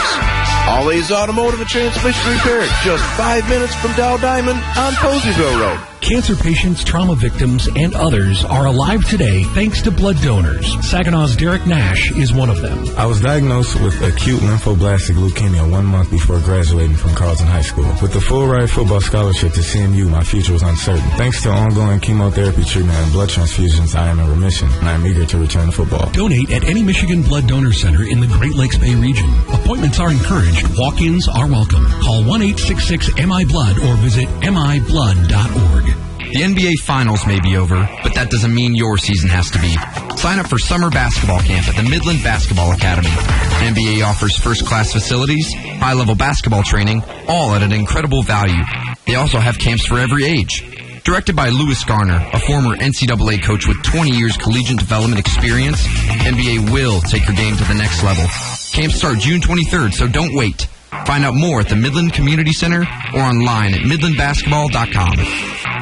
100.9 on your FM dial is your home for the Great Lakes Loons. Sidearm throw to first, they got out. And the Loons win by a final score of 7-5. ESPN 100.9 FM. Loons trail 4-0. We go to the top of the 6th inning. Loons baseball brought to you by the Midland Community Center, the official wellness center of the Great Lakes Loons. Learn more about MCC summer camps at mymcc.org. Midland Community Center, it's MyMCC. Loons bullpen has turned in 3 quality innings in relief of Zachary Bird.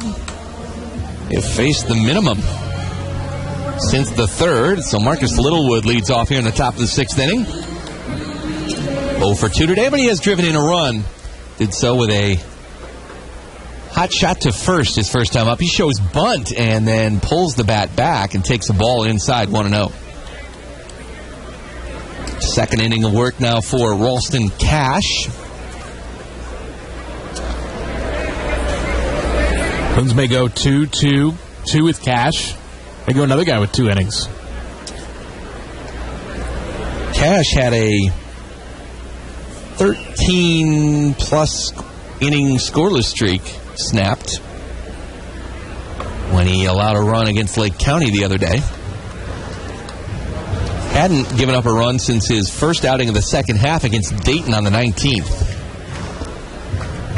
6 consecutive scoreless outings before that. I don't know when he gave up that run against Lake County, so it might have gone a little bit higher. Here's a 4-pitch walk to Littlewood as Cash can't find the strike zone there. And Littlewood heads down to first. First walk issued by Cash.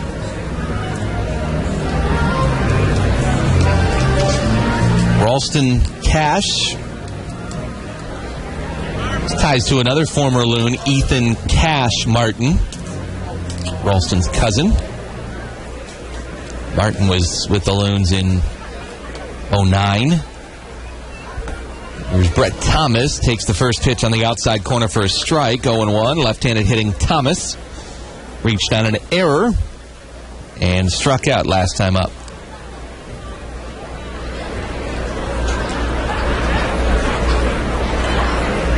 Next delivery from Cash, off-speed pitch, just missed the outside corner. Count goes even at 1-1.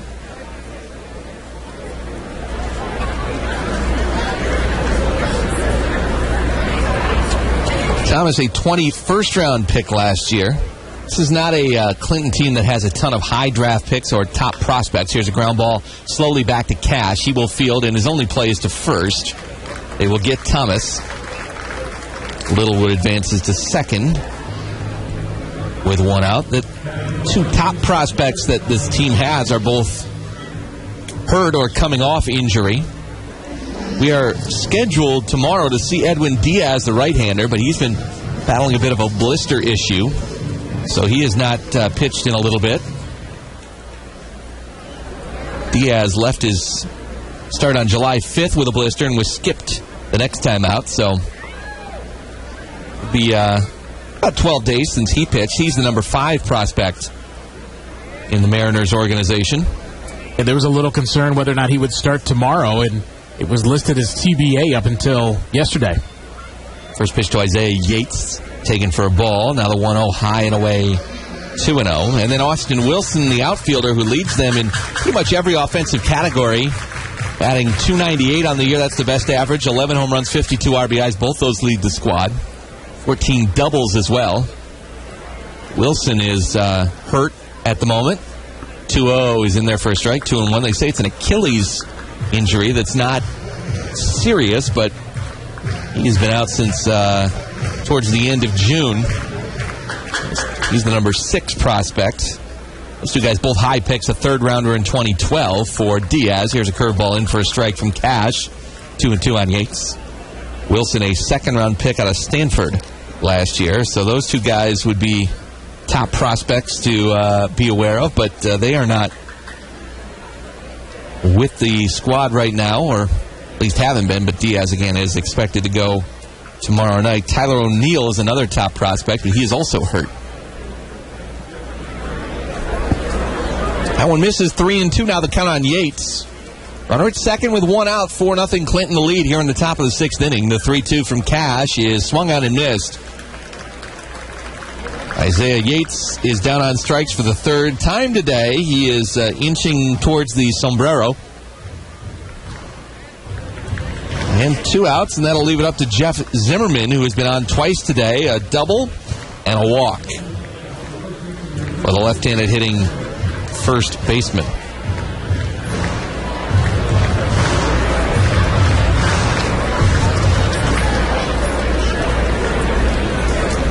Reinheimer, the shortstop, is number 26 on the prospect list, according to Baseball America. First pitch into Zimmerman for a strike. So he is the only top 30 prospect in the Mariners organization who is in the ball game tonight. Could be part of the reason Clinton is struggling a little bit this year. They don't have some of the top players in the Mariners system. This one is low to Zimmerman, 1-1. Don't see a lot of Clinton. We saw Nick Franklin a few years ago when he came through. Franklin, who's scuffled a little bit at the big league level. Hasn't quite been the impact bat they thought he would be. The 1-1 outside here, 2-1. Taijuan Walker was really good as a starting pitcher. He has already made it to the big leagues. But I believe he, too, is battling injury up at the major league level. The 2-1 to Zimmerman. Way outside, 3-1. Cash has been working behind a lot here in this 6th inning. 4-0 Clinton on top. They've got a chance to add to it with a base hit here. 3-1 is outside, ball 4. But the second walk issued this inning by Cash. Second walk drawn in this game by Zimmerman. That keeps the inning alive for Luis Caballero, who has doubled and driven in a run, and last time up, bounced into a 5-4-3 double play. 4 runs on 5 hits for Clinton. Been helped out by the base on balls. Loons have issued 5 walks today. Also committed a costly error in that first inning that led to a run. First pitch to Caballero is right down the middle for a strike, 0-1. Loons have just 4 hits and no runs. We'll have the top of the order up in the bottom of the 6th inning. The 0-1.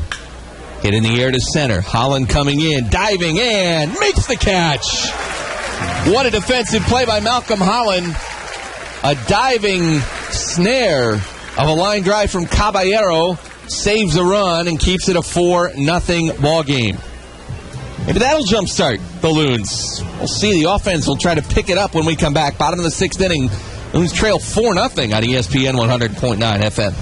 For Dow employee Carrie Menning, volunteering for Big Brothers Big Sisters of the Great Lakes Bay region is more than just community service. My relationship with my little sister has become a personal friendship that positively impacts both of our lives. Spending time with her is something I look forward to each week. Dow employees who have made a volunteer commitment to a local nonprofit organization may apply for an I Give grant, which is donated directly to the nonprofit on the employee's behalf. Check out other Dow Gives stories at dow.com/Michigan. Michigan. Bring your little princess to magical and enchanted Dow Diamonds July 19th for Storybook Princess Night. The game will feature special appearances by my friends Cinderella, Princess Tiana, and Rapunzel. Following the game, there will be a magical fireworks loontacular powered by Dow Corning. So make July 19th a night to remember for your little princess with Storybook Princess Night at Dow Diamonds. Tickets are available at loons.com or by calling 989-837-BALL. Dive in. It's Storybook Princess time. Marianne Olinger from Faulkner Construction shares the advantages of using Linked Technologies hosted service. The advantages to us as a company is we don't have to worry about having the IT people on staff, having that kind of knowledge, having to worry about backing up our data, doing updates, any of that. They take care of everything for us. Linked Technologies qualified service technicians and network engineering team can support your needs with a hosted environment. Learn more at linkedtech.com. Linked Technologies, changing the way you think about technology. Michigan State High School Sports, Major League Baseball. If your team's playing, chances are it's playing on ESPN 100.9 FM.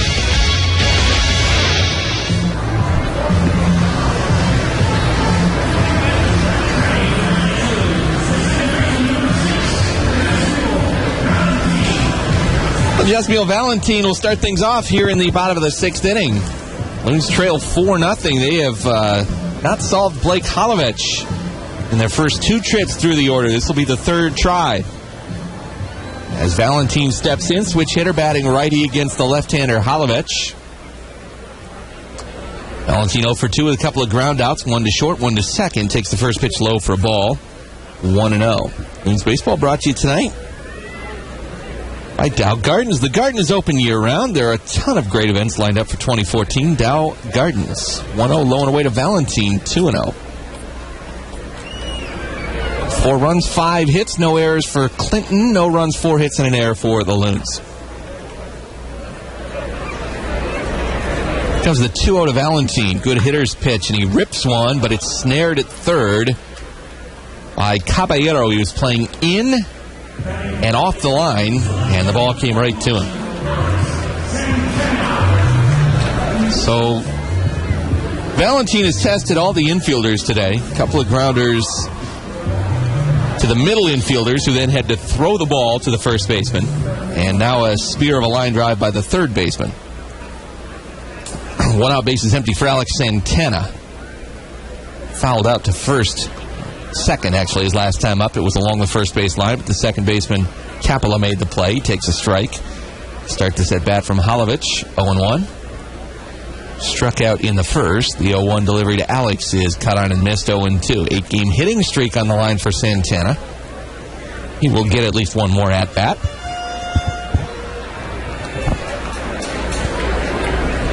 Behind here, 0-2. Santana's got his average up to 252. With this hot streak he's been on. Here's a pop foul right side. Last 10 games batting .387.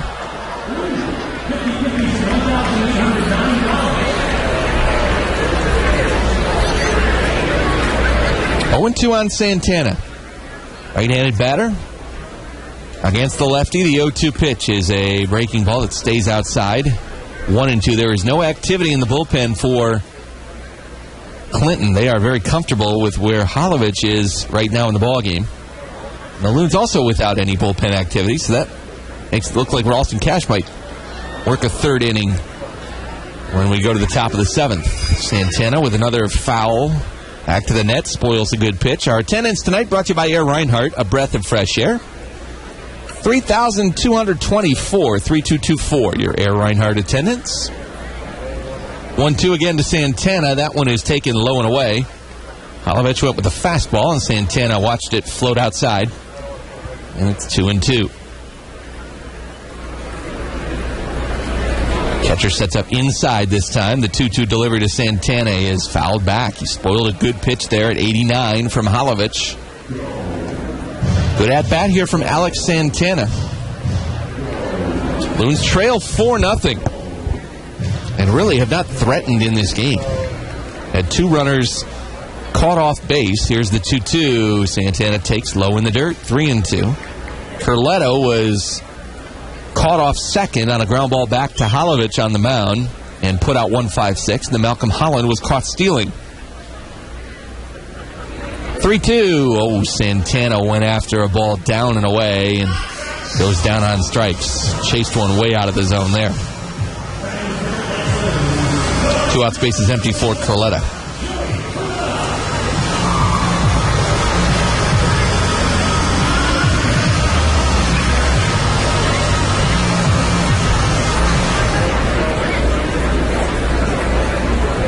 First pitch swinging by Joey, and he fouls it back to the screen, 0-1.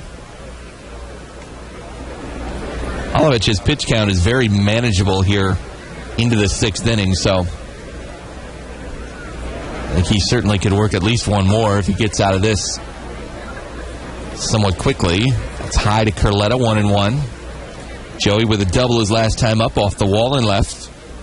And lined out to right his first time, takes low. 2-1. Holovich works quickly until now. After that 2-1 pitch, he goes back to the backside of the mound, knocks some dirt off the spikes, now climbs back on the rubber. He's ready to go with the 2-1 delivery to Carletta. It's low and away, ball 3. Holovich again has not walked anybody today. Has struck out now 5. He's racked up 3 strikeouts in the last inning and 2/3. The 3-1 to Carletta. Off the outside corner, called a ball. It is a walk for Joey. He's aboard for the second time, and Webster Rivas is now the batter for Rivas bats. Looks like a visit coming from pitching coach Sydney Bayo. So he too with the double L that turns into the opposite sound. It's a Y sound. Was he the one that they were singing about in the Banana Boat song? Deo. I thought it was Deo. Deo. Yeah, I come and me one go home. Hey, Mr. Tallyman, tally me bananas. I get all those lyrics wrong. Especially the Elton John lyrics. He mumbles when he sings. Hard to hear what he's saying. So Bayo's visit is short and sweet, to the point. No way it's a stall tactic. There's nobody even flinching down in that Clinton bullpen. So just a message that Bayo wanted to deliver after that walk. The first of the game issued by Holovich, and the message received because Holovich delivers a strike right down the middle to Rivas to start this at bat 0-1. Webster is 0 for 2, a line out to right, and a bounce into a fielder's choice. Back to Holovich when Carletta was caught off second. Now a swing and a miss, snap throw down to first, and Carletta just able to get back. The throw was to the far side, and the first baseman had to turn around to apply the tag, and that allowed Carletta to dive to the backside of the base and get in because the ball beat him there. There's no doubt about that. 0-2 now on Rivas. Holovich trying to get out of this, keep it a 4-0 game. Rivas takes it high, 1-2. Now we're going to get some activity in the bullpen as Bayo climbs the steps of the dugout to signal down to his relief crew who should get up. The 1-2 to Rivas is swung on and missed. Holovich bounces back from the first walk he issued with a strikeout of Rivas, and that's it for the Loons in the 6th inning. No runs, no hits, no errors, and a man left. 6 in the books. Clinton 4, Loons nothing. Top of the 7th next on ESPN 100.9 FM. What if you could find your passion, turn it into a degree, and your future? You can at Central Michigan University. Choose from more than 200 programs that prepare you to build healthy communities, teach our youth, preserve Earth's resources, engineer solutions, launch your business, or better the world through communication, art, or music. Discover Central. Discover you. Visit cmich.edu.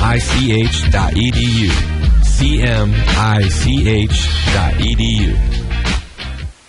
You'll realize Mid-Michigan Health and the University of Michigan Health System are partners when you have more quiet evenings, more big family dinners, more Saturday mornings, more trips to the market, Because working together means Mid-Michigan Health and the University of Michigan Health System bring more clinical collaboration in cardiac care, more innovation in cancer.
Order due up for Clinton here in the 7th inning.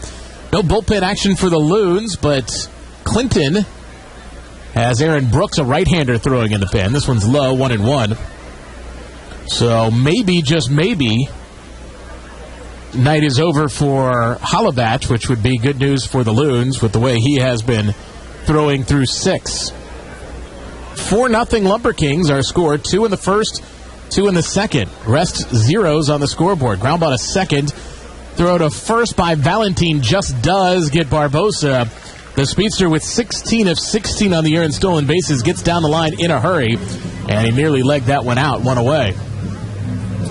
Miller Lite, a proud sponsor of Great Lakes Loons baseball. Miller Lite, it's not just America's pastime. It's Miller time. Miller Lite. If you'd like to express your pleasure with Miller Lite, they have a hashtag. This one's bunted down the third base line foul. As you can tell from our right field advertising for Miller Lite, if you like Miller Lite, want to let the world on Twitter know, it's hashtag It's Miller Time. We got to change that. Instead of just reading It's Miller Time, we got to read hashtag It's Miller Time. 0-1 is swung on and missed, nothing in 2. And because it's a hashtag and all mushed together, they do refrain from using the apostrophe. 0-2. Just missed outside. 1 ball, 2 strikes to Lonnie Capella, who's got a run scored, a single, 1 for 3 today. Kick by Cash, the 1-2. Cut on and missed, and a beautiful slider that dove down and away and out of the zone. That's 3 strikeouts for Ralston. And with 2 outs, the batter will be Jack Reinhammer. It was 1 for 2. Our alumni report is brought to you by Maple Hill Nursery. Maple Hill Nursery on Eastman Road, north of the Midland Mall. Well, 2 former Loons played in the Big League All-Star Game. That was held yesterday. Dee Gordon had a run scored after pinch running. Made a nice play defensively, but was 0 for 2 at the plate. Strike call to Reinheimer. And Clayton Kershaw didn't start, but worked a scoreless second. Check swing, fouled back behind the plate. No balls, 2 strikes. The AAA All-Star Games going on, and the Pacific Coast League is represented by Jock Peterson, who started that game and batted second for the PCLers. Here's the 0-2 delivery, and it's fouled back behind the plate. Jock started in right field. And in the 6th inning, he homered. Jock Peterson, 1 for 3 with a homer in the All-Star Game. That's the only run so far for the PCL 4-1 International League. The 0-2, fouled back. Should be pointed out, that remains the International League, despite the fact that they have all of their teams located within the United States. And they are playing the Pacific Coast League that has teams in such non-Pacific cities as Nashville, Omaha, Memphis, New Orleans. The 0-2. High and away, 1-2. In fact, I believe this is still the case. The Pacific Coast League does not have a single city that is coastal. They have some that are in states that are coastal, but not a single city is actually on the Pacific Coast. The 1-2. Popped up foul.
ESPN 100.9 FM, Sports Center.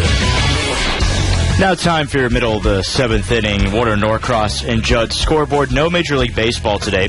Dodgers play the Cardinals next on July 18th, and the Tigers host the Cleveland Indians for a Central Division showdown. Anibal Sanchez takes on Trevor Bauer.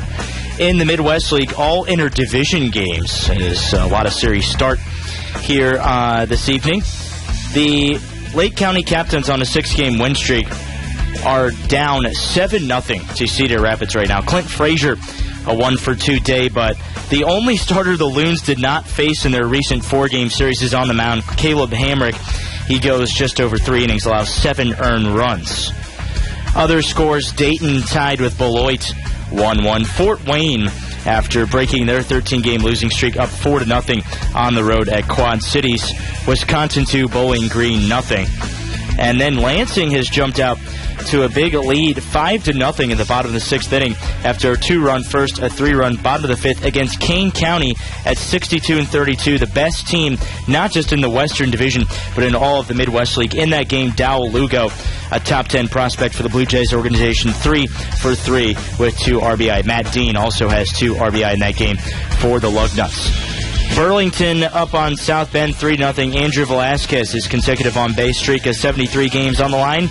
And the Loons trail the Lumber Kings 4-0 here at Dow Diamond. 15 players from 15 different states on this Clinton team from 6 different countries. There's my trivia. Now back to Brad and Matt Park.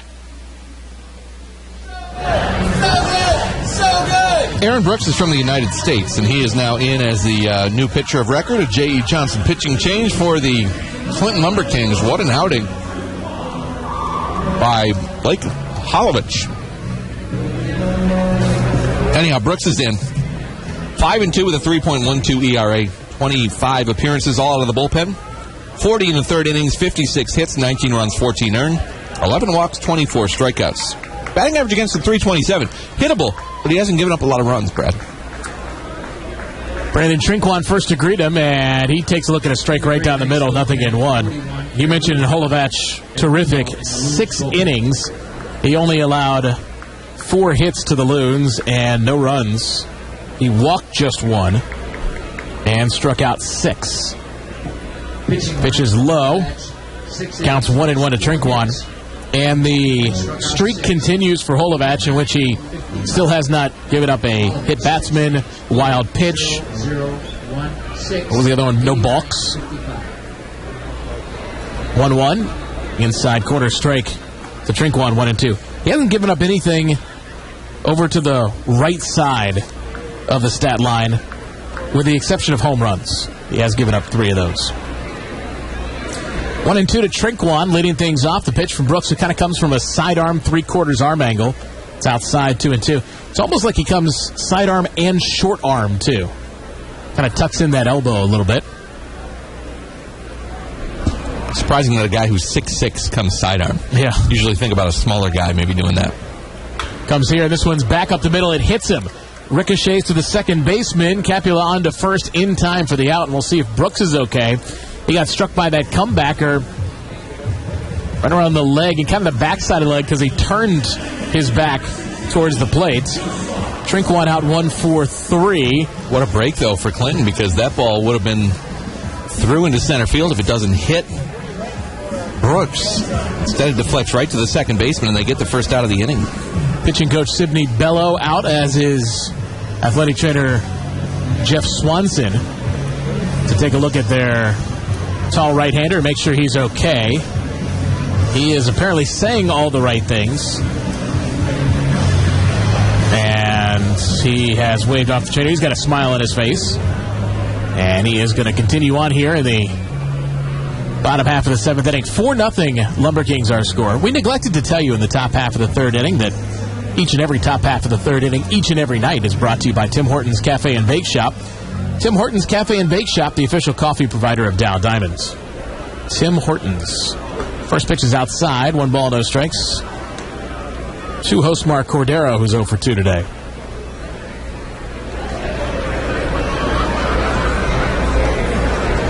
This one's popped up this way. A little short of the booth and to the right.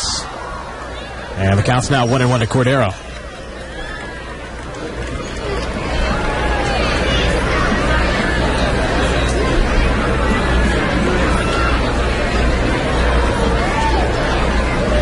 Now the pitch home. This one's fouled back. 1-2. Should be pointed out, we're at game number 95 of the year. And so far, my laptop has not been hit by a single foul ball. So, we're doing better than last year, Matt.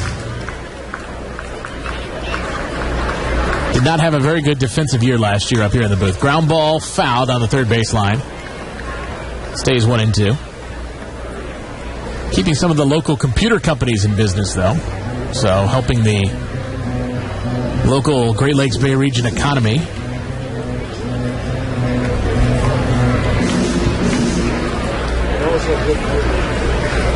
Counts 1-2. The right-hander Brooks to the set. And he fires. And Cordero gets a piece of it, chops it foul. Same two teams tomorrow back here at Dow Diamond. Another 7:05 game. Chemical Bank presents a Dollar Family Feast Night. Prices on hot dogs, ice cream sandwiches, and 16-ounce Pepsis. Just $1.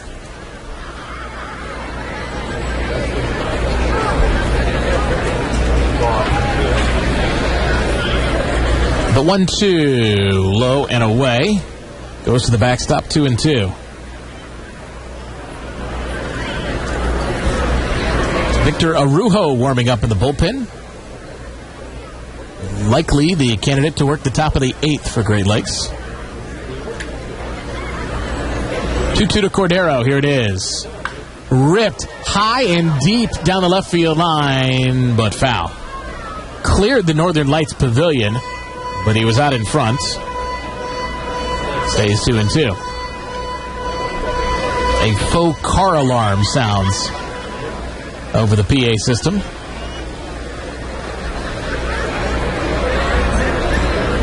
Another 2-2 delivery, and it's popped up back behind the plate.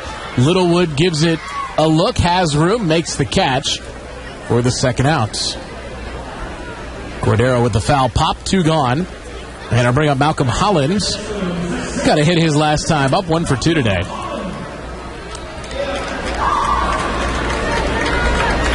Loons Baseball brought to you by Maple Hill Nursery on Eastman Road, north of the Midland Mall. Maple Hill Nursery.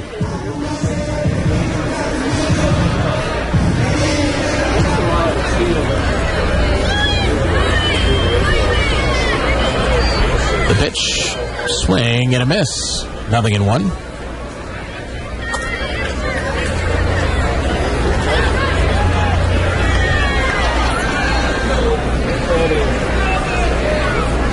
Aaron Brooks sets at the belt and deals. Good frisbee slider catches the inside corner. Had Holland ducking, and it's 0-2.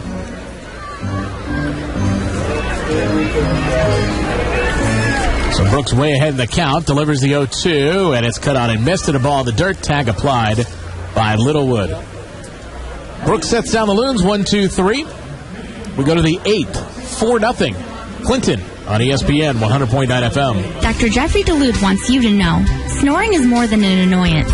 It can contribute to daytime sleepiness, memory impairment, poor work performance, even heart disease and stroke. An oral appliance from Dr. Jeffrey DeLude can help you and your partner get a better night's sleep.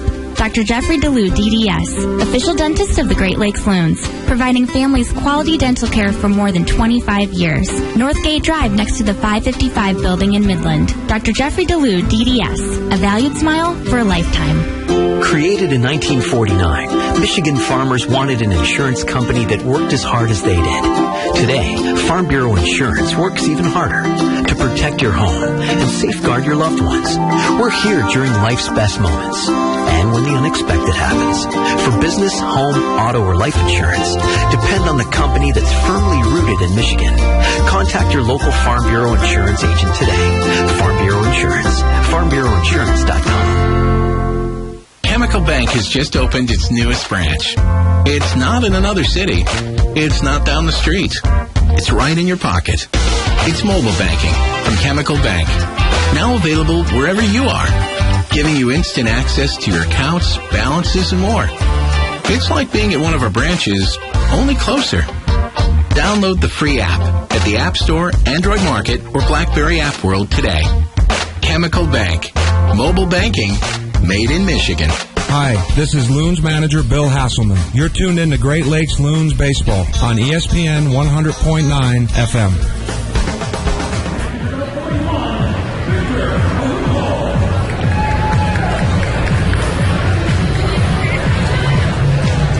Victor Arujo is in the ballgame for the Great Lakes Loons, 4-1 with a 1.29 ERA.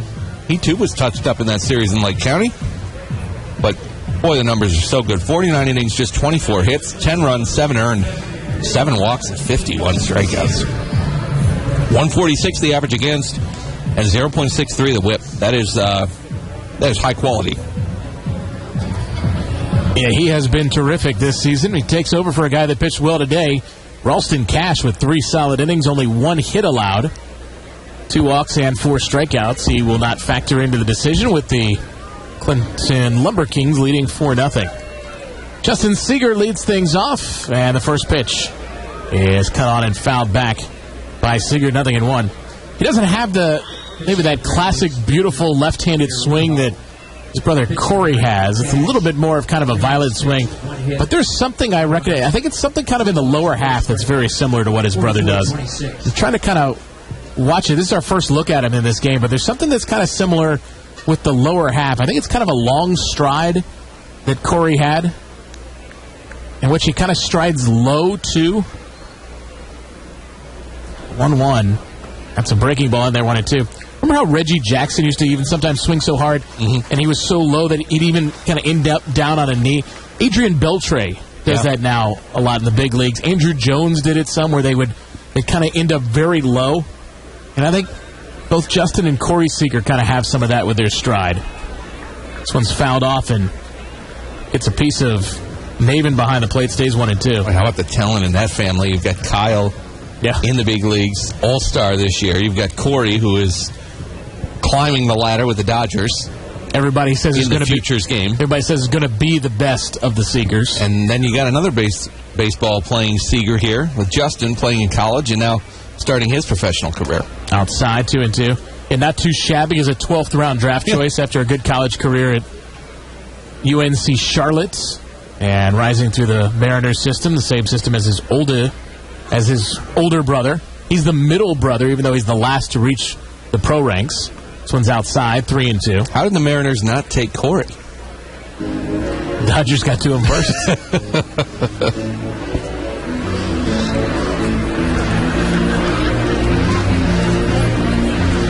I don't think I've ever seen a swing at this level that I liked watching as much as Corey Seeger's swing.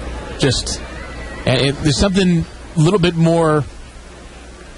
First the 3-2, swing and a miss. And Justin Seeger goes down on strikes, 1 down. I think there's just something more fluid, just more beautiful about a left-handed swing, I think. Right? I think it's because you can follow through and kind of continue running kind of through your follow-through, whereas a right-hander has to kind of drop the bat, and it's a little bit more awkward. Seattle had one pick in the first 2 rounds of the 2012 draft. They picked third. They took catcher Mike Zunino. Already in the big leagues and at the University of Florida. Pitches high, 1 ball, no strikes. And he was a hot commodity that year after they had come off the College World Series. The 1-0 to Littlewood. Out in front of a good changeup there, 1-1. It's not the pitch we see a lot out of Araujo, but we see it more when he's facing lefties. He's got that devastating slider to righties. That time he went to the change, and it was a good one. 1-1 to Littlewood. Araujo winds the 1-1, goes with a fastball this time, too far in, 2-1.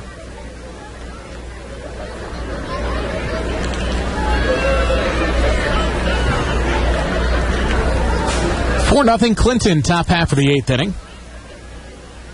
With Matt Park and Parker Schwartz on Brad Golder. 2-1 to Littlewood. Inside and low, 3-1. Mentioned tomorrow a Dollar Family Feast night here at Dow Diamonds. On a fellowship night as well. 3-1 to Littlewood, and it's fouled back behind the plate, 3-2. Back-to-back fireworks nights, powered by Dow Corning, Friday and Saturday. Friday night is Loon's Latino Night, which is always a fun event. Have a party, a celebration, fiesta after the ball game. A lot of dancing, music. 3-2, low and into Littlewood. He draws a 1-out walk. Then on Saturday, also post-game fireworks Loontacular powered by Dow Corning.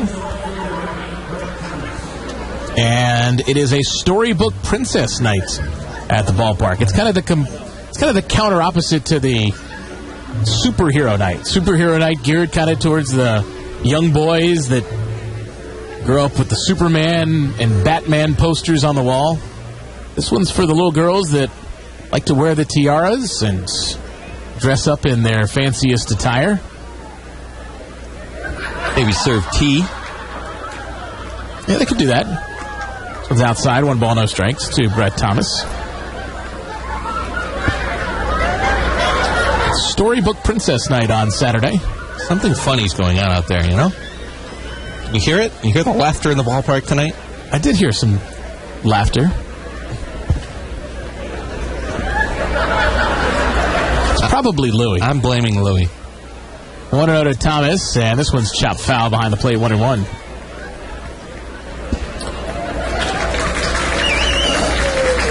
Sunday afternoon at Dow Diamond, the Midland Community Center presents Super Splash Day.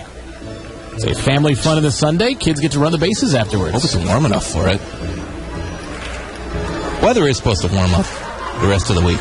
You know, we haven't had our outdoor broadcast yet. Want to do that on Sunday? Maybe. The weather's good. 1-1 the count. Throw over, and the runner scampers back to the bag. I will go wherever you tell me to, sir. You'd rather be indoors. Is that what you're saying? No. I wear your hat. You know, you can wear shorts. That's right. You like golf attire? We can do it on Monday. We got the Nooner game on Monday. Yeah, I don't think we're going to have quite the atmosphere on Monday. I just don't think we're going to have a huge crowd on Monday. That's possible. Probably a better crowd on Sunday. It's a ground ball to the left side foul by Brett Thomas. 1-2 the count. Yeah, I think weather permitting, Sunday will be all right. Be an outdoor broadcast. There you go. Let it be said, let it be written. Need to clear that with anybody? Nah. If we want help moving the stage equipment, we might want to ask somebody. Yeah. Maybe that might be a good idea. But for the purpose of approval, we'll just say we want it done and it'll be done.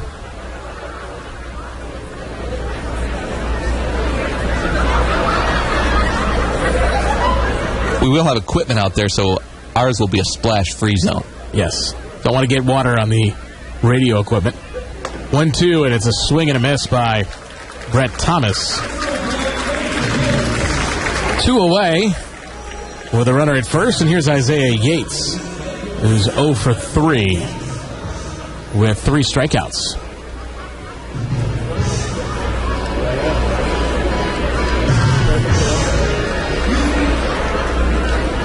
In 4-0 Clinton, we're in the top half of the 8th inning.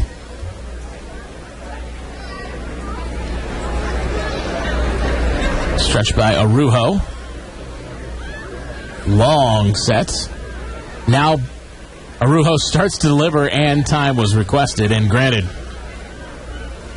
Yates is 0 for 3 tonight, 3 strikeouts, having a tough time getting acclimated here in the Midwest League. Yates now 9 of 60 with 23 strikeouts with the Lumber Kings.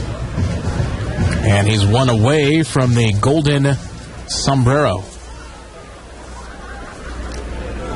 Clinton's on a stretch here in Michigan. They play Lansing next, which is high, 1 ball, no strikes. Kane County's in Lansing. They come here. That's Saturday, Sunday, Monday. Chance to look at the Cubs affiliate. And I think maybe some disappointed people that follow the Cubs organization. It's been 100-plus years of disappointed people following the Cubs organization.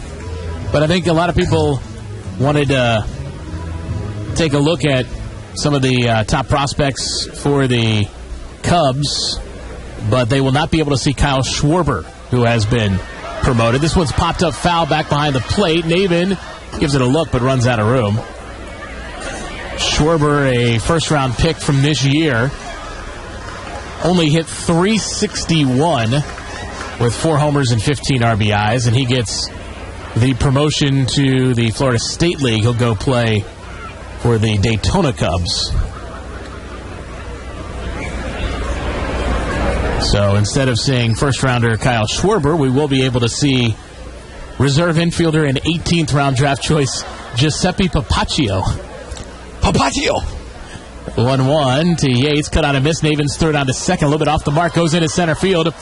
Runner Littlewood is up. Heads for third. Makes it without a throw. Littlewood with the stolen base of second base. Then a throwing error by Navin advances him an extra base. And it's 1-2. Second error committed by the Loons today.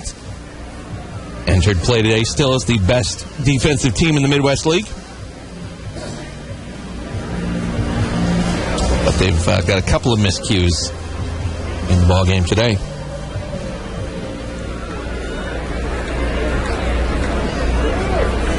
Arujo's got Yates set up here, 1-2. Righty against righty. That's going to be awfully tough for Yates to avoid the sombrero. 1-2. Low. Blocked by Navin.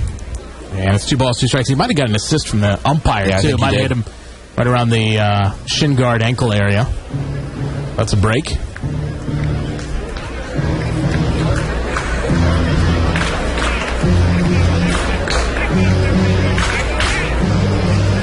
Two balls, 2 strikes, 2 outs.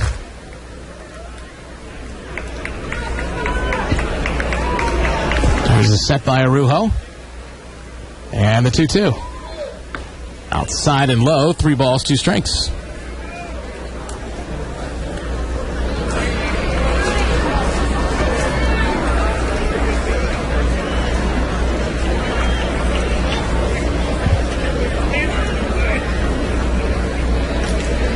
Now the set and the 3-2. And it's high and away, ball 4, and Yates draws the walk. Puts runners at the corners with 2 outs. Just the 8th walk Arujo has issued this year. Very surprising. Visit Michigan's Great Lakes Bay region, where no matter how long the innings last, the memories last a lifetime. On the web at gogreat.com, gogreats.com to explore Michigan's Great Lakes Bay region.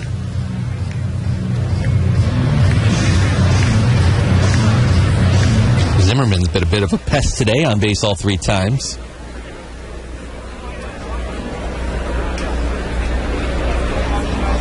Runners lead, the set and the pitch. Low and away, 1 ball, no strikes. Familiar with this area, played his college baseball at Northern Illinois. So made a few trips into Mid-Michigan to face Central Michigan.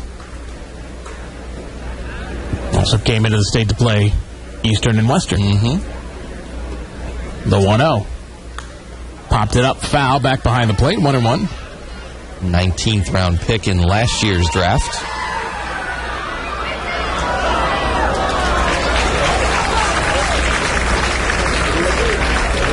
A good year last year with Pulaski. Added 305 with 5 homers and 40 RBIs. Average is down this year here in the Midwest League. It's 220 coming into play today.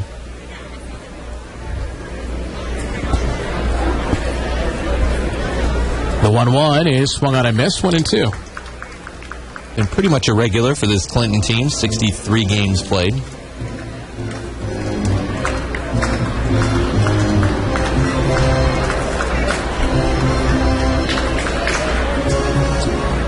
Arujo with a chance to get out of the inning unscored upon. First and third, 2 outs. The 1-2 to Zimmerman. Here it is. Runner bluffs from first, doesn't go. It's outside, 2-2. I don't think it's a situation where that runner from first is going to be running. At least not until it was 3-2 with 2 outs.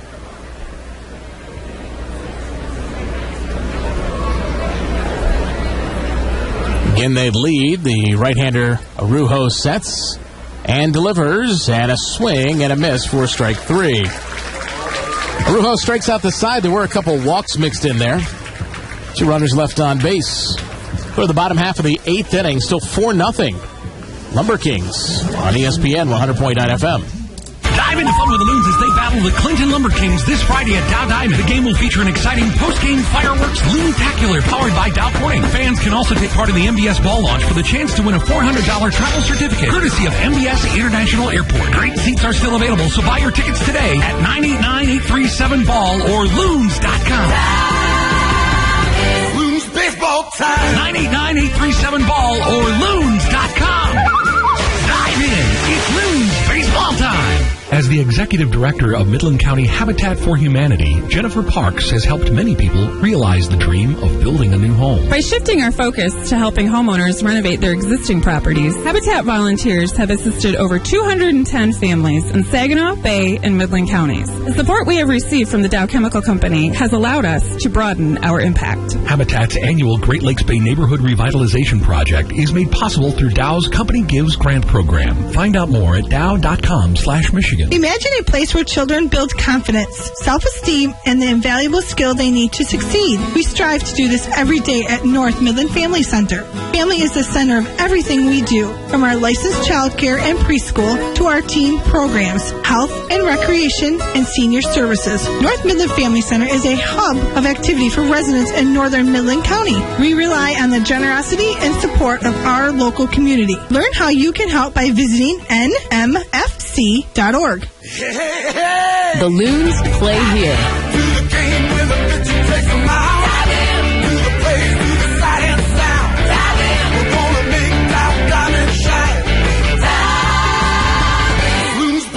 ESPN 100.9 FM.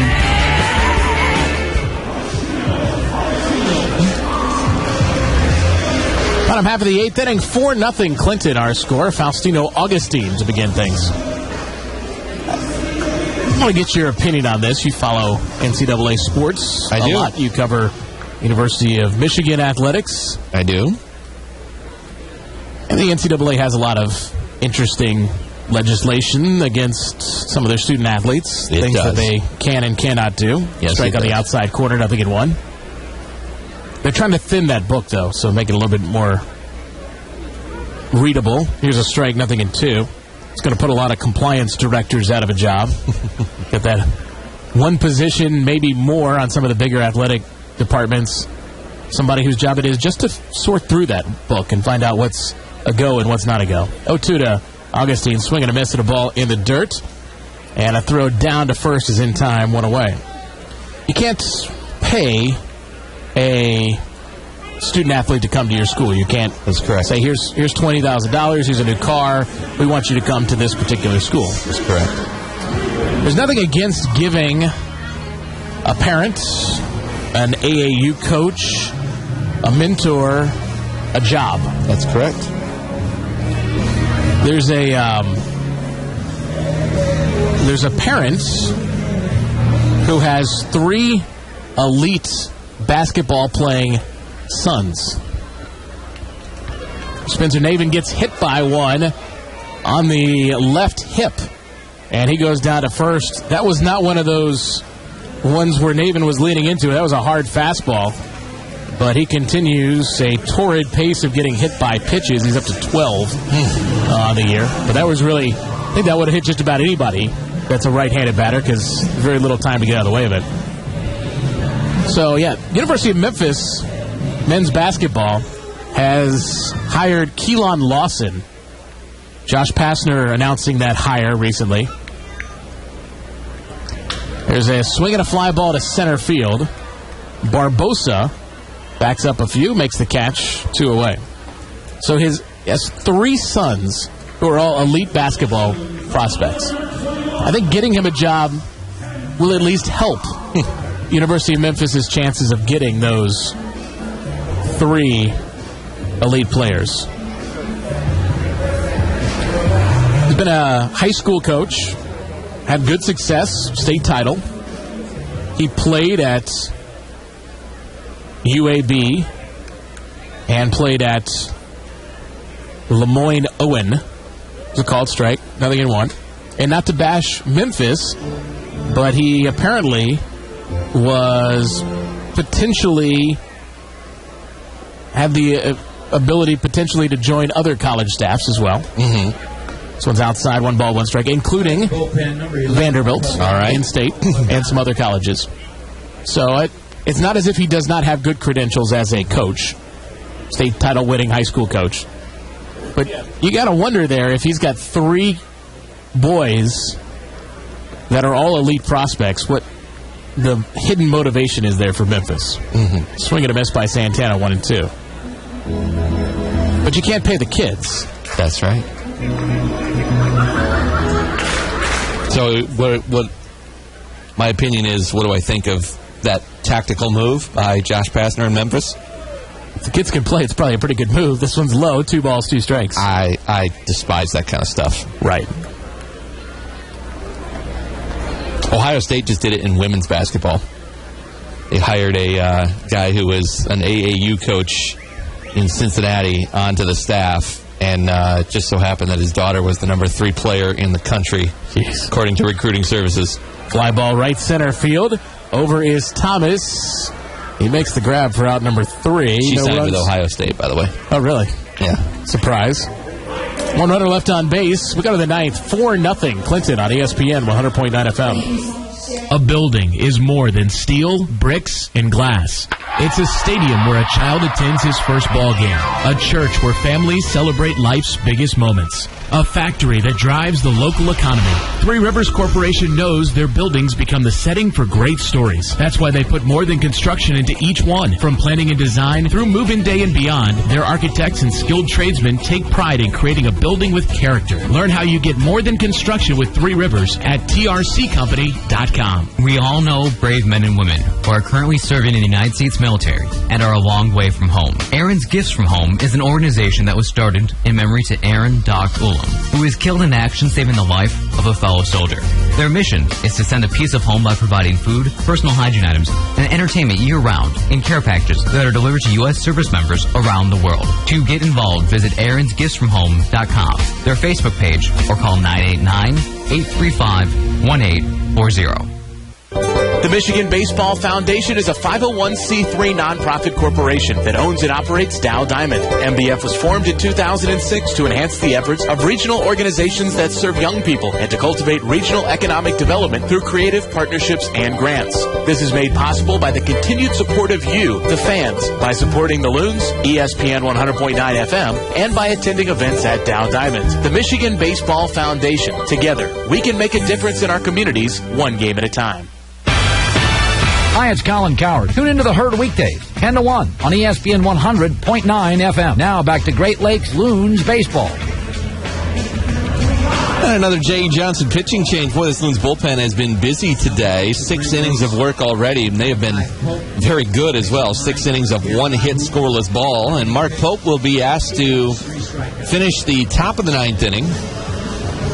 Pope on the year, the numbers now don't look as pretty, mostly because of his last couple of outings. 1-2 is the record. The ERA is 1.96. 29 appearances. He has 9 saves and 10 chances. 36 2/3 innings, 27 hits, 11 runs, 8 earned. He's walked 11, struck out 34. Average against his .203. Whip is solid at 1.04. Pope, the numbers were awesome until back-to-back outings against Fort Wayne and Lake County. Against Fort Wayne, he blew a save on the 8th. 2 1/3 innings, 4 hits, 3 runs all earned.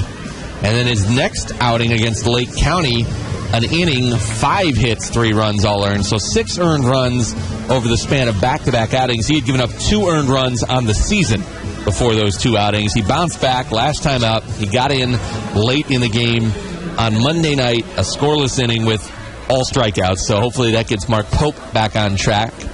And he is on the Dow Diamond mound here tonight to try to keep that momentum going in a 4-0 game, top of the 9th. Pope will face the Cowboy to begin things. Luis Caballero. Yeehaw! How do I follow that? This one's popped up foul back behind the plate.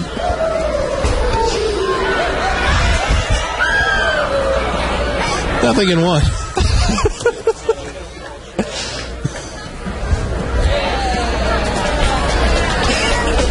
It sounds like a bad joke. The Cowboy and the Pope go to a bar.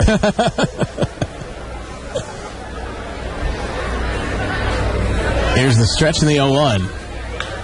Bouncer to shortstop. Augustine has it, throws to first, and it's in time for the out. Low throw, good dig over there at first base by Rivas. Caballero's favorite umpire? Joe West, the Cowboy.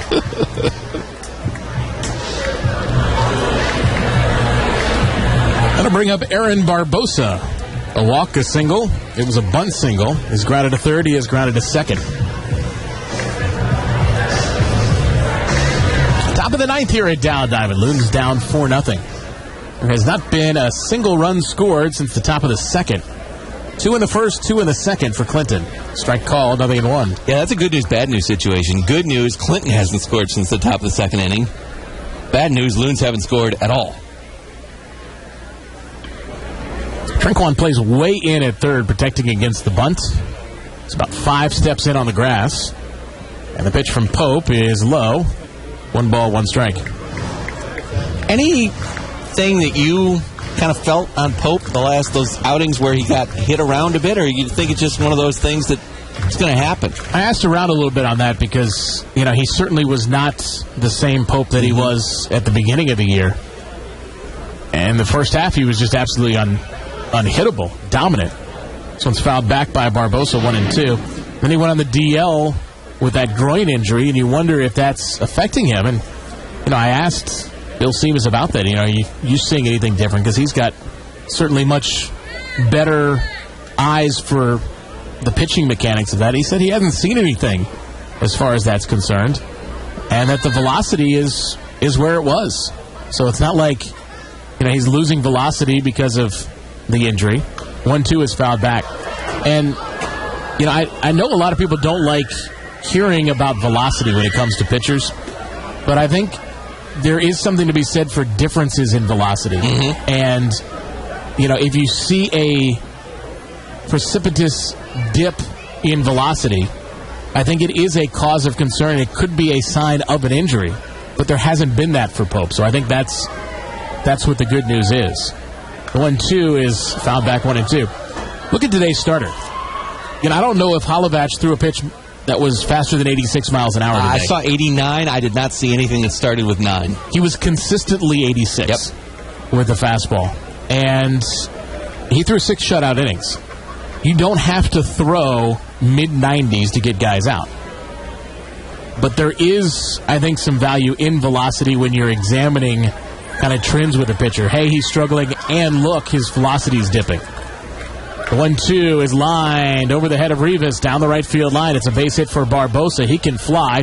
Curletta's up with it in right field. Barbosa will hold at second base. Barbosa can run, but so can Curletta throw. Now the ball gets away from the second baseman, Valentin, on the attempted cutoff, and it trickles into shallow center field, and Barbosa will be gifted an extra base, double, and an error. We'll see who the error is charged to. Yeah, that's it's going to be on somebody.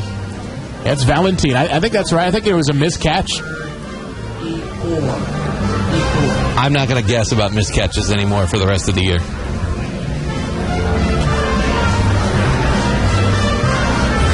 One down. Here's Lonnie Capola.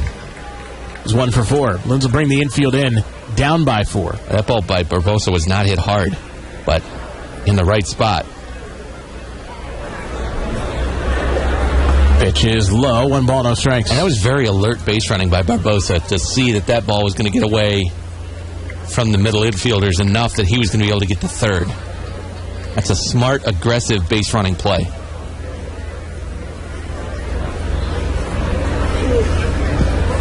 One and out to Capola. Pope sets and delivers. And this one's popped up back behind the plate. Navin gives look. But it's back about 3 rows behind the plate. 1-1.